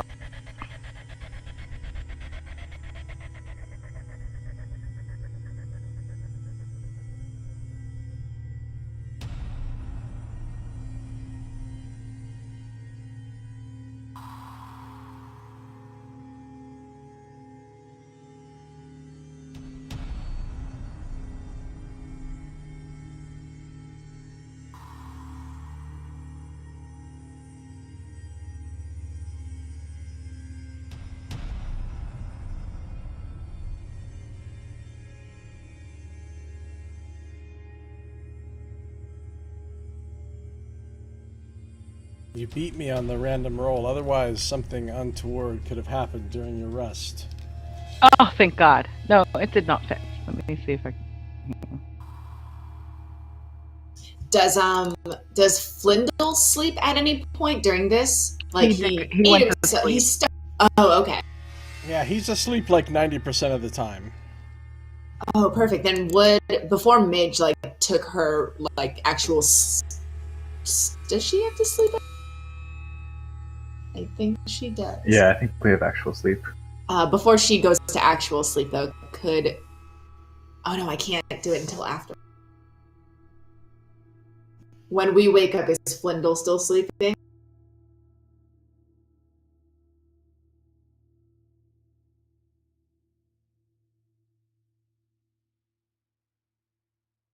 Yeah, he is. Okay, then Midge is gonna take some time. If it is okay with you, she would like to take some time to ritually cast Speak with Animal.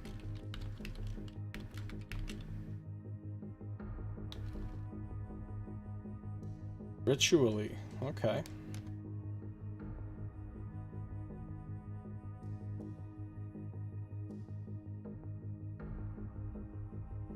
I might be able to persuade a beast to perform a small favor for me at your discretion. I don't know if I need a small favor from these giant rats. I just want to talk to them.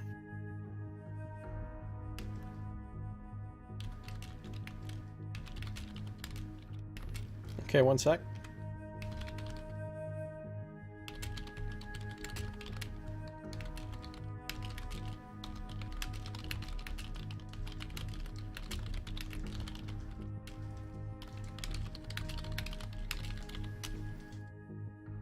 Okay. So, you go to one of the rats, or you can speak with all of the rats with that.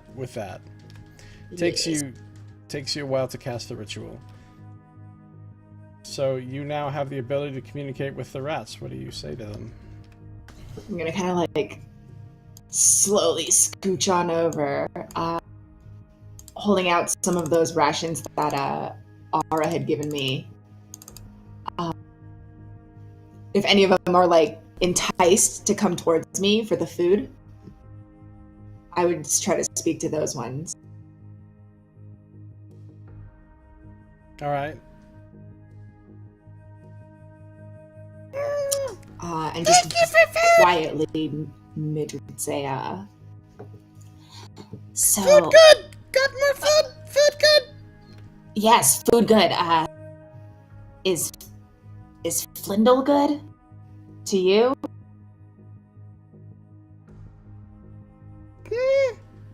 Protect! From what? Not sure. Did he have a friend? Another protector? Yes. Sylvia?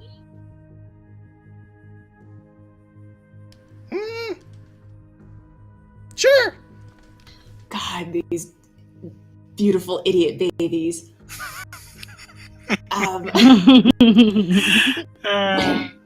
Where did she go? Away. Where? Door. Midge is gonna take out her, like, that Xanathar Guild symbol, and she's gonna say, you seen that? Yeah. I don't even know why I'm asking, but...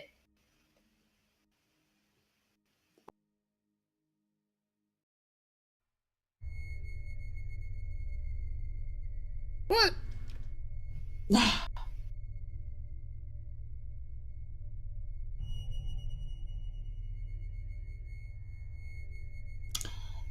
How does Flindle protect? Don't know. Just... he says he does. Well... For now, yeah, you're probably safer in your... How'd you get...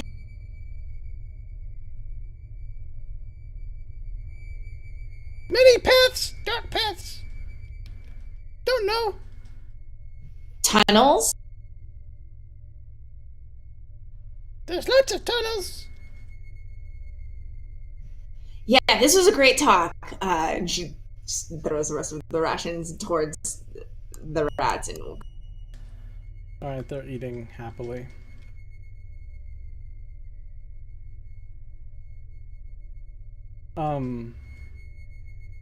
Is everybody done leveling up your character, or?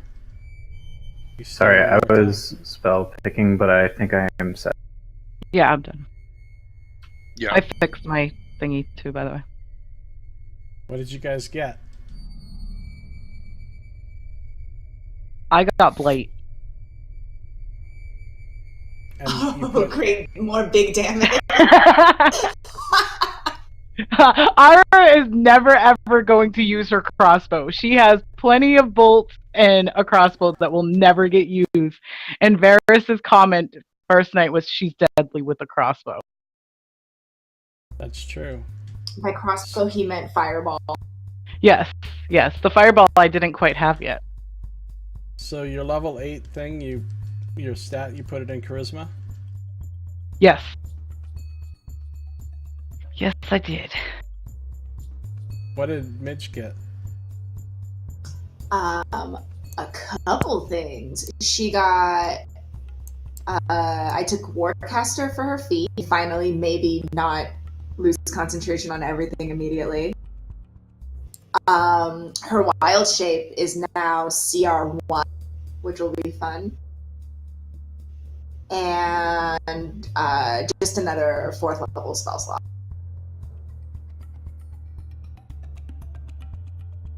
What did Sardick get? Sardick took a couple points of wisdom. He got something which is a little nice. So he now has radiant Warhammer swipes. And he went and he dropped Healing Word and other spells. Oh, good, because I dropped Cure Wounds and kept Healing Word, but I don't have any other healing spells. I kind of find that the channel Divinity Life Preservation kind of overruns any need for like the full word, so he'd probably just cure wounds at that point, since that type of thing. Yeah. So I said, you know what, bye to that one. Yeah, well, and he's better equipped for the Cure Wounds. Yeah. I'm holding on to Healing Word as like a. He does still have mass healing word though. So, Although Druids get Healing Spirit, but I never bothered. actually, Valgara used your healing spirit once while you were gone. She did. Yeah, Healing Spirit's good. I have a Shepherd Druid that puts it to good. Midge isn't really built to be a Healing Spirit. What did Roscoe get? What did you level up in? I leveled up Warlock, so now 4 and 4. And I have so I dropped a spell that I hadn't. Now have Detect Thoughts and Darkness as 2 more level 2 spells. I have Mage Hand as a cantrip, and I took Resilient for the feat. So I have proficiency in con saving throws and +1 con also from that. Nice. I think that was it. So has everybody restored themselves back up to full HP? How many HP does everybody have now? I have 43. 67. 67 for Midge? Wow. I have a lot of con. 75. Hey. Nice. And Roscoe? 51. Not bad. Did anybody's passive perception change?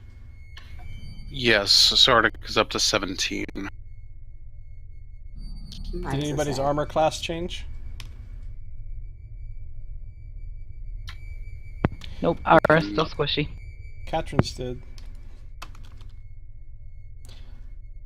She now has a 20 Constitution, 109 hit points, and 22 armor class. Jeez, we need to just wield her like a shield as we try to get out. But she also has a 0 intelligence. So she won't know better. That might actually work for us to use her as a shield. Hey, one more level for the casters, and some of us will be able to grade her.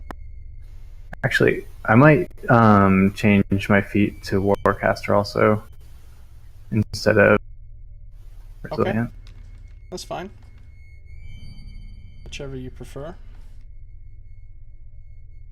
So, after this lengthy number of hours that you spent in here, speaking to some rats, that's all you wanted to ask them? Yeah, these poor guys with their intelligence aren't going to be able to hear. At some point, since so much time has passed, Flindle wakes up and looks around. Hey, yeah, seen Sylvia? Did she come back? I haven't seen her, but my friends and I will keep an eye out for her when we... Yeah, based on all the people that were awake taking watches or whatever, nobody saw anybody else come into the room at any point.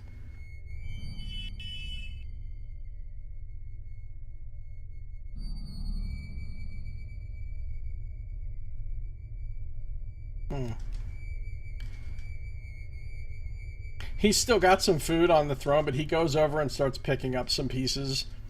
Actually, by now the rats have eaten everything that they had. Hey, you got any more food? Is that all you had? We'll leave you with a little bit of something before we go.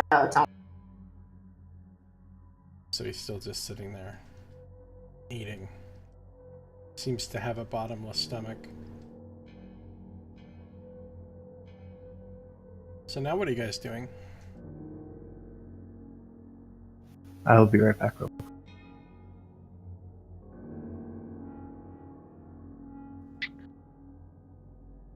I think we're gonna get ready to head on out of this rat trap. Yeah.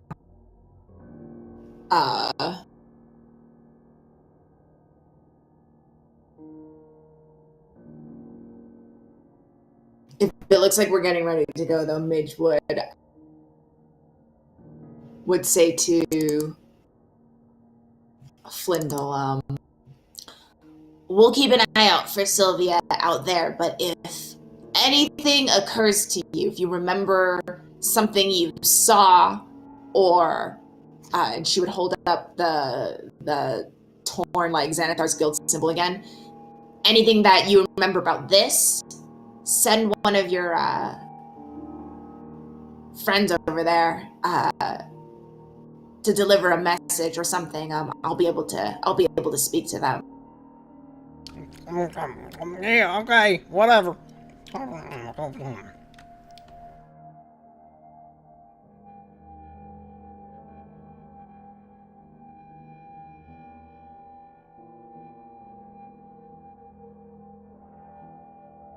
You feel like he's going to be a very reliable ally.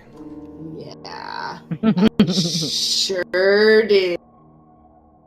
Just stock up on rations and hope that your insight's really well. Actually, while we're in here, do I see any, like, other than this, like, door that we came through in the walls, that seems like it might be a hidden tunnel or anything?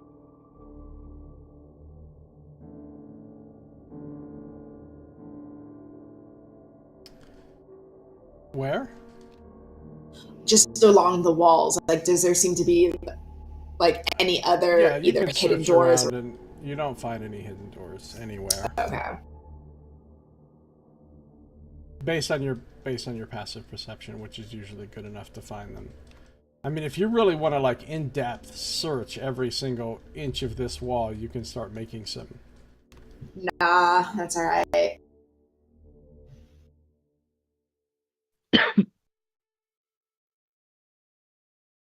Okay.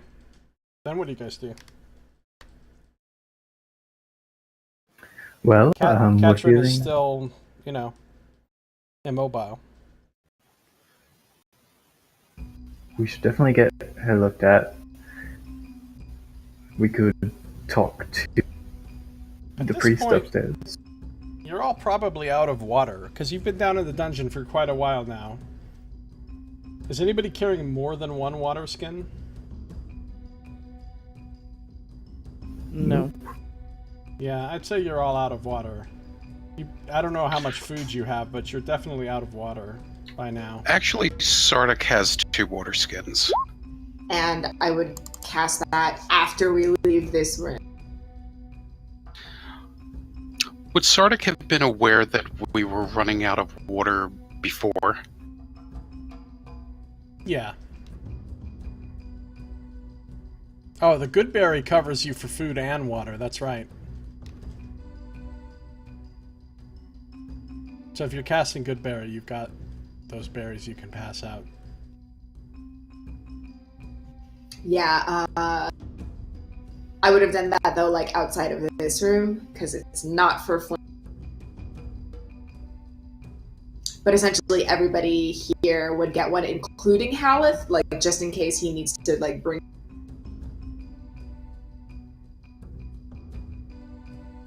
Okay, Hal will take it in his intellect devour encrusted hands. I'll be sure to feed that to someone if they need be. But Hey, Ara, do you mind feeding me mine if it comes? yeah, just let me die, thanks. Who are we to decide when the need will arise? I'm just saying, if it needs to arise, I have healing potions. Feel free to pull one out and shove it down my throat.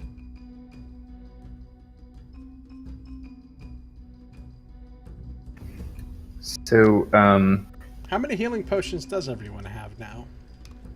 I have 5. 4 on Rock. 3. 2. None! No, just kidding. Katrin has 1. If I had known what was going to happen to Varys, I would have had more, because I would have taken everything. I keep forgetting that I have healing potions on me and use. There are 17 healing potions magically infused into a baby upstairs. Yeah, well, 7 actually. He had 7 on him. He had Oh. 7. Oh, okay. I remembered there was a 7. Okay, so 7. And that nice gold ring you found. Infused into a baby. Oh my god. Good thing it wasn't like something super important. Like, he had the master key that you had to have to unlock the next level on him, and now it's fused into the baby. Oh, We just have to grind rats on this level.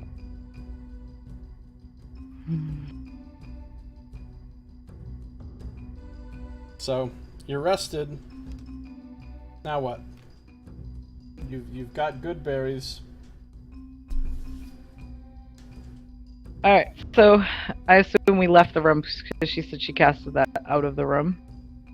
Yeah, has anybody casted any other spells? No. No one wants me casting spells in a room they're all in. I'll cast Mage Hand and tap Ara on the shoulder real quietly. Look away like it wasn't me. Tap her on the shoulder? Ara. Okay. Ara looks around. Roscoe's not very convincing. She like narrows her eyes at him. Well, speaking of magic, there is one thing I'd like to attempt.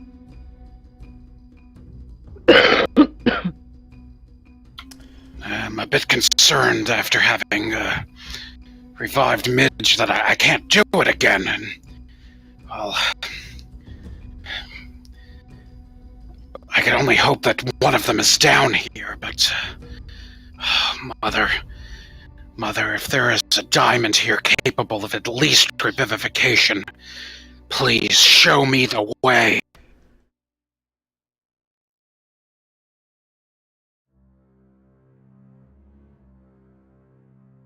There's no apparent response to your plea.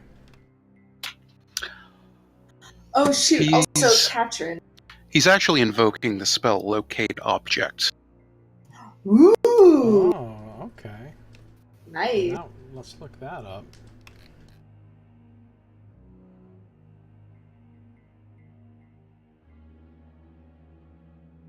And you're casting it from right out there in the hallway?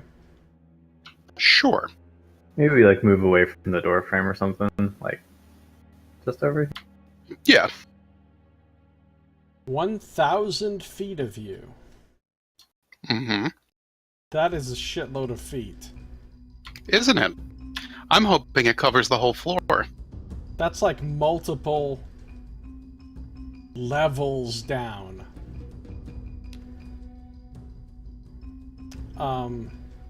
Plus, it probably does cover the whole floor. Let me just- While he's doing that, we forgot about Katrin. Midge would shift into a dire CR1, baby, and then hope that Ara or someone will help strap. Ara will help as much as she can. She is the weakling of the group, so. He's got to tie some rope. Look, we had to tie a lot of things together. Did somebody in put archaeology her on school. your back already, though? Or are we tying her and then tying her to you and you're dragging her? Fair. I'll get down real low, and maybe Halith can help with the dragging, and then Roscoe Ara can do the knot tying. Well, The archaeology school. Or Yeah. Haleth does have we could 18 have strength. Oh, dude, Halith could be carrying her. right. I'm large now. Okay, so it locates the nearest object of a particular kind. And you're specifically looking for... A diamond capable of at least revivification. Okay, so a diamond worth at least 300 gold. Mm-hmm. Okay.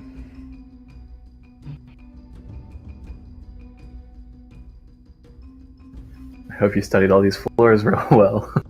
The rat has one. Oh, he ate one. It's not too late to throw a fireball in there, just saying. Oh my god, don't say things like that. Don't say things like that to Ara. Ara's ready for it. She's got fireball like itching on her fingers. He has a just hair trigger. I mean, that would technically double the XP gain. Y'all are messed up. But if we feed them, we can farm that XP. Like, we can keep coming back and feeding them when they're, like, near starving, and they can give us that quest.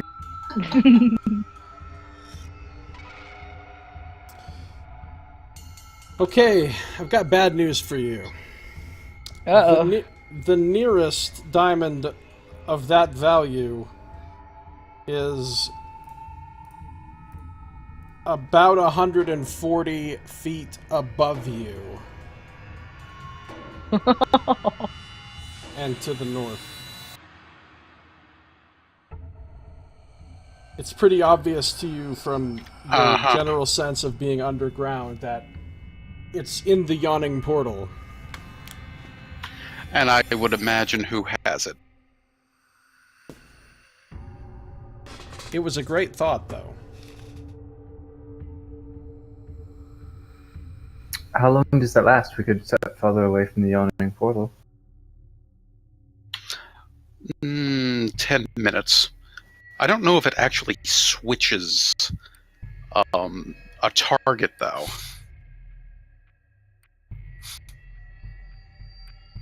No, we're not trying to get further away from the Yawning Portal.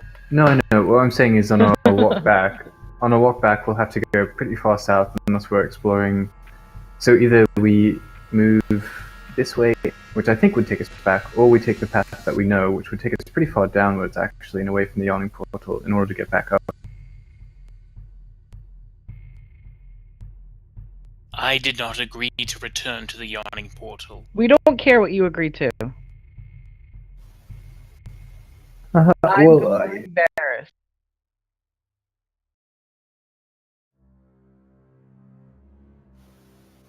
Alex, you didn't mean we don't care. We are going down. It's just important that we go down. Yes, ideally we prefer not to die as we're going down. What did you do with Katrin again? We either decided Haleth was going to carry, or we were going to tie her to Midge's back. I wasn't sure where that decision was made. I think, well, I was joking about Haleth carrying her, even though he does have that. But Midge can turn into a dire wolf if people are going to help tie Katrin back onto her. Yeah, and we can do that. So that's what's actually happening? You're turning into a dire wolf and... Yeah, I'll dire wolf it up.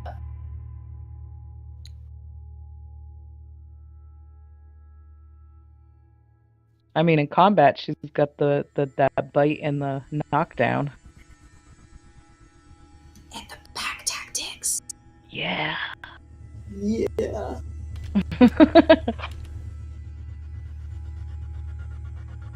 And a dire wolf is also large. Yes.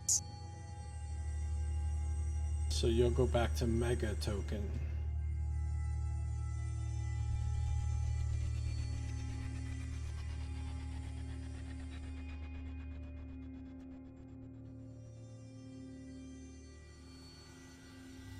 Mega Midge. And Sardick, you're tying Katrin onto the back of the wolf again?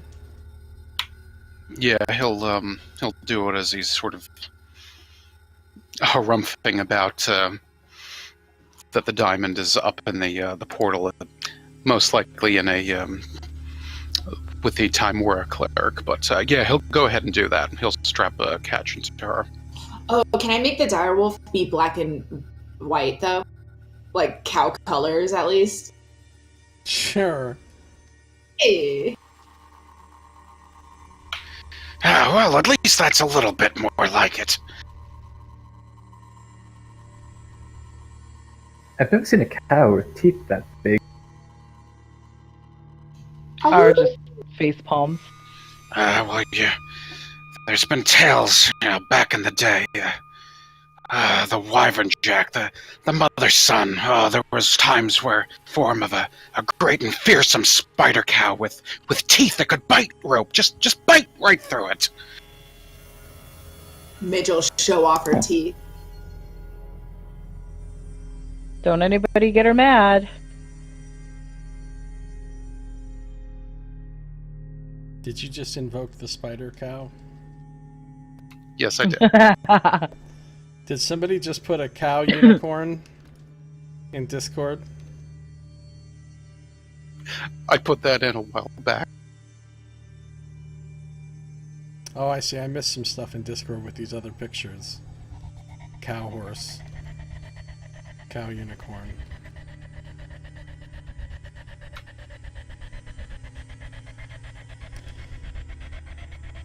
Alright, tell me what you're doing. We're tying Katrin up and moseying on out of there. Make sure you guys take off these miscellaneous spells like the good berry, the locate object, and etc. Where do you go? So, By the... do we... Oh, go for it. Actually, no, never mind. Go ahead. I guess we could see if this hallway connects back up to the well via the secret passage that we discovered up this way. Nevermore did explore that and see that it was blocked off as well, and we could try to... Or we can take a path that we know goes back, but probably has been repopulated.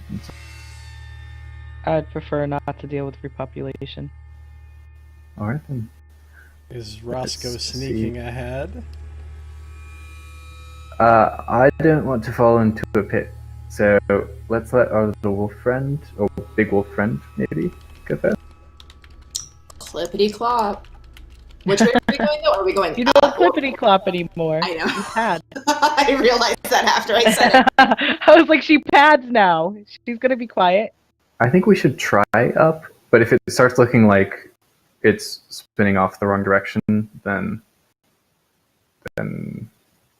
not. Although it looks like something I remember already, actually. So as you're going north, you see the passage does branch off to the left, and also there is a closed door up there on the right. Will thinks he remembers it to the left. Midge is going to come up and just kind of listen against. As a wolf, I have advantage on wisdom perception checks that rely on hearing or smell. Alright, so as you come up to this next hallway, and you look down the hallway to your left, or to the west, you see that along the walls are hanging many shields mounted on the walls, bearing emblems from all sorts of different kingdoms and realms, and you can even recognize that they are of different racial makes. Some of them are elven, some of them are dwarven, some are obviously human. But none of them, to your vision, Roscoe, seem to be magical that you can see. Do any of them seem to have peepholes for a spot? Well, I mean, are you going to examine all of them closely? As we walk by, if we start going that direction, but I'm not going to go down the hallway to check. Okay. So you're not sure, but from where you are, you don't see any like fine details like that. All right. With a 17 perception, would Midge hear anything on the other side of this door? Yeah, you hear what sounds like, and again, it's muffled because the door is closed and there's a seal, but it does sound like rushing wind on the other side of the door. She can't communicate that. Almost like it opens up to the outside.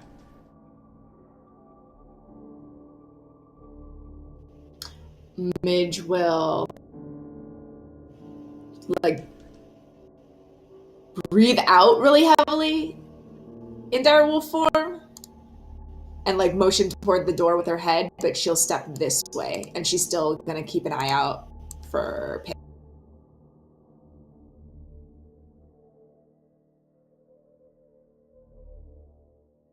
Alright, so I assume you're still going half speed, so you can search for traps and secret doors and such as you go. Yeah, Ara just looks at her and goes, "No, Roscoe didn't fall down a pit yet." Wait, hold on. It's been 20 seconds that we've been walking.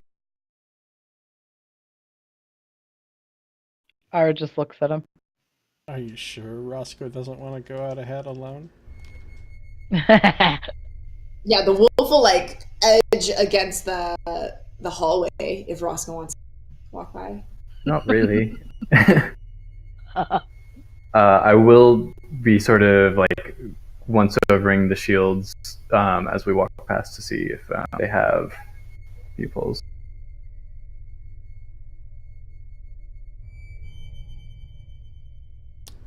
You don't see any so far as you're proceeding.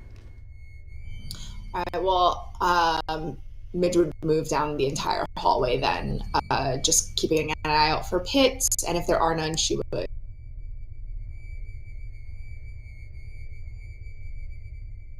Okay. As you're going along, Roscoe, you notice one shield of dwarven make, and because of the studies you've done with your book, you recognize that it has the crest of the Malerkan dwarves on it. Ooh. I like to. Does it stand out just because of the crest or anything else? Does it what? Does it just stand out because of the crest or for any other reason? No, there's nothing else special about it. We are looking for Malerkan iron. Is the shield made of iron? It is a wooden shield banded with metal. Can I don't know what you'd call this. Well, I guess is the worth of objects with the archaeology background. Like, does this seem like a shield that has some worth? You don't think it has any real intrinsic value? I mean, if someone were specifically a collector of Malarcan historical objects, they may pay something for it, but it's not. You don't think it has any special significance, and it's not particularly well crafted or anything. I mean, it's a common, and it's very old, so it wouldn't be very serviceable in battle either. Can I still take it off the wall and just look behind it? Yeah, of course. There's nothing behind it. Okay. Well, we are looking for the Melican dwarves. If you see this symbol anywhere, let me know. And I'm going to sort of gently use the wall. You're going to do what? Just put it back where it was. Okay. If Midge... Oops, sorry, go ahead. You come to the end here, and you see there's a dead end to the north of you, and there's a dead end to the south of you. Yeah, I was going to say Midge kind of like will move herself so everybody else can kind of see, and then look, essentially like turn her entire self around the other direction. Can I double check my map and try and figure out where I think the inn should be? Yeah, based on the map that you've been making, you think the well room that you came down should just be a little ways to the north of where you are. To the north, okay. Like maybe between 25 and 50 feet to the north of you, by your calculations. I'm gonna investigate up in this dead end here. All right, investigate. You don't find anything special. Okay.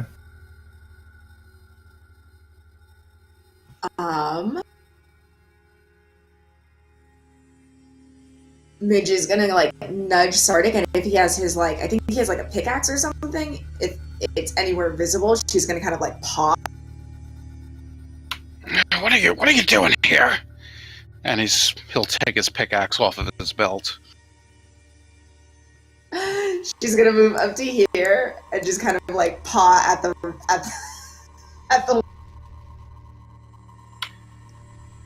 paw. What? At the...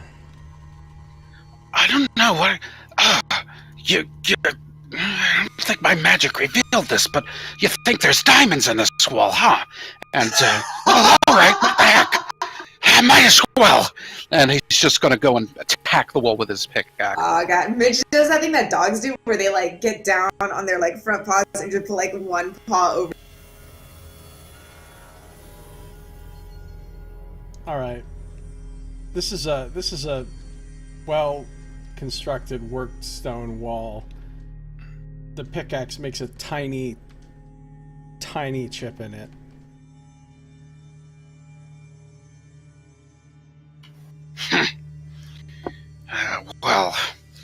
I've got more than that. You're stubborn. You can steal my diamonds.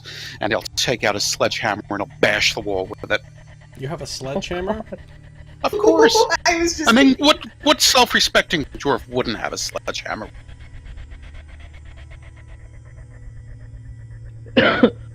He's got a point. It's true. Alright, I mean, you make a little ding in the wall, but you know, as a dwarf and given this stone, that you could hypothetically dig your way through this with the pick and the sledgehammer, but it would take an extremely long amount of time. Like weeks, depending on how far you needed to go. Maybe months, depending on how far you were trying to tunnel. Can I sort of investigate the shields along this northern wall, kind of as this is going on? Yeah. you want just one check for that? Or? Yeah, just make one investigate. Well, I mean, I can roll more if you want. I like that one. yeah, let's stick with that 27. Although you inspect everything very carefully, you don't find anything hidden.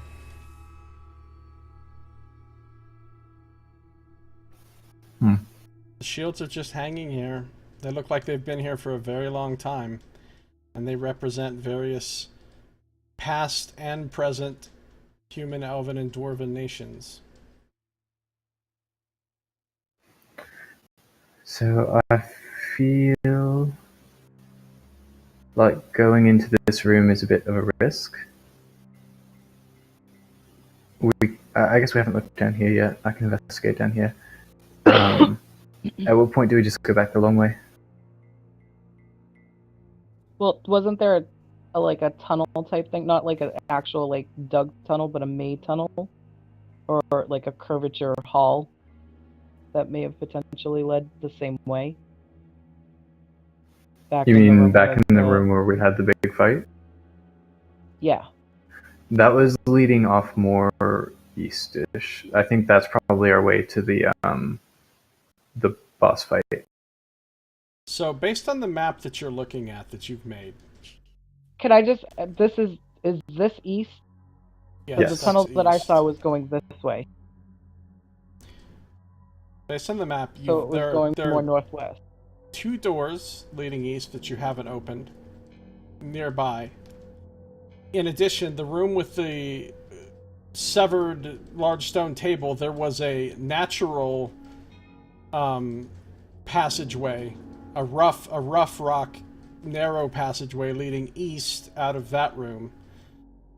And there was also, if you went all the way back before to the lit hallway with the candles before you fought the shield guardian, there was another passageway leading south in that hallway that you never went through.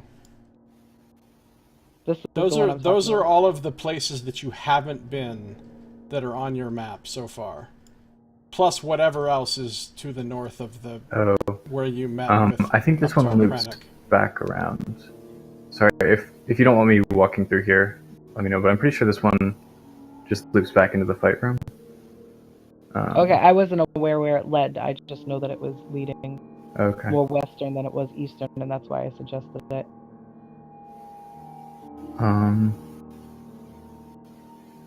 I don't mind trying the new room with the wind. Did any of you But ever go down to the other end of that hallway? The round one? No, one? the one where you guys just were, that where the No. you searched No, to we the hadn't north. yet. I Did you said ever that I go can down to inspect the it. I south? just. Yeah, do we want to do that real quick? I wouldn't pass Midge just for fear of falling in the tunnel. Does Roscoe walk down there by himself? Never again.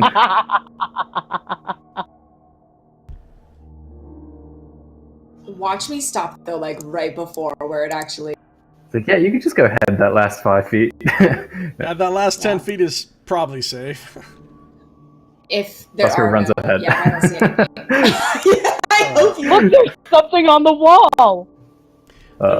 There's no pits in this section, but there is apparently something strange going on with the wall to the south. Midge, that you've noticed. I mean, you can deduce that it's probably another secret door like the one you found before, but it would require some investigation to figure out how to actually open it. Midge would do that like pointer dog thing, and assume that posing towards that Look, door. Sardick couldn't get through the northern wall. There's no way a scrawny guy like me could get through. I think she's telling you to look. Oh, Apparently, would I anyone read care? dog well too. Would anyone care to take the assist action to give me advantage on said check for what that mechanically is worth? All right, I'll just do it myself then. I don't. Well, I'm not close enough And I think Midge and Haleth are the only ones close enough to help. I don't know if my We did it. pointed It's up. okay. There you go. Just went for it. Alright. Is 22 good enough? Yes, you find a secret door and the way to open it. And it doesn't seem to be locked or trapped as far as you can tell. Alright. Roscoe will pop it.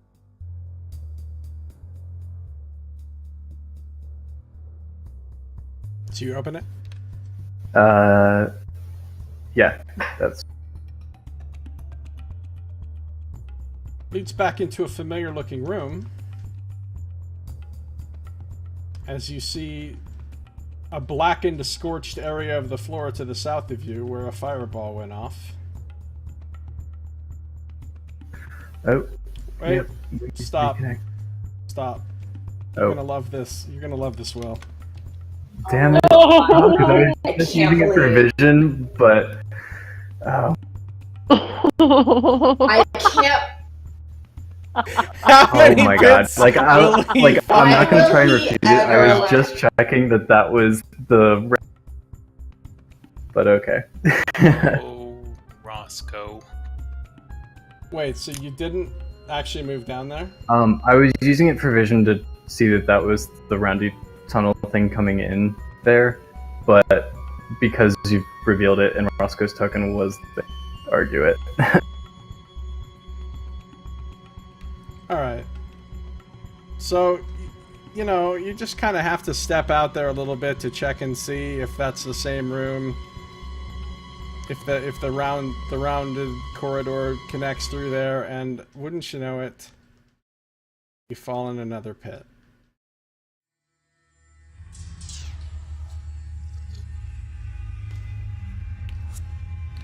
This one is also 30 feet deep and has stone spikes at the bottom. 12 bludgeoning damage and 13 piercing damage as you are again brutally injured by falling for the third time now down one of these pits. I regret everything. Cue Wilhelm scream again. At this point, Haleth is basically going to say, I have had enough of this. You are incompetent buffoon. You are bringing me no closer to my goal despite your claims that you would. I will tolerate no more of this delay. Either we descend now, or you will leave me no recourse but to deal with you as matter of vengeance. Bye. Oh, shit. From Roscoe's things, You like, you were told when we started this that we had things that we had to do, that it wasn't going to be your mission. You want to go on your own thing and go get your vengeance, go get your vengeance. No, We helped you out. We helped you out of a hole. It's not that simple. And You are pretty simple. You okay, don't threaten us and then expect us to do the work for you when we've already told you that we have other things we need to do. okay. Haleth at this point, all he has is vengeance on his mind. So at this point, I think it's roll initiative. Okay, Haleth is turning on the party. Well, Dun, dun, Haleth's about to dun. die then. Good job. And I think that's a good place to stop for the night. We'll save the PvP for next session.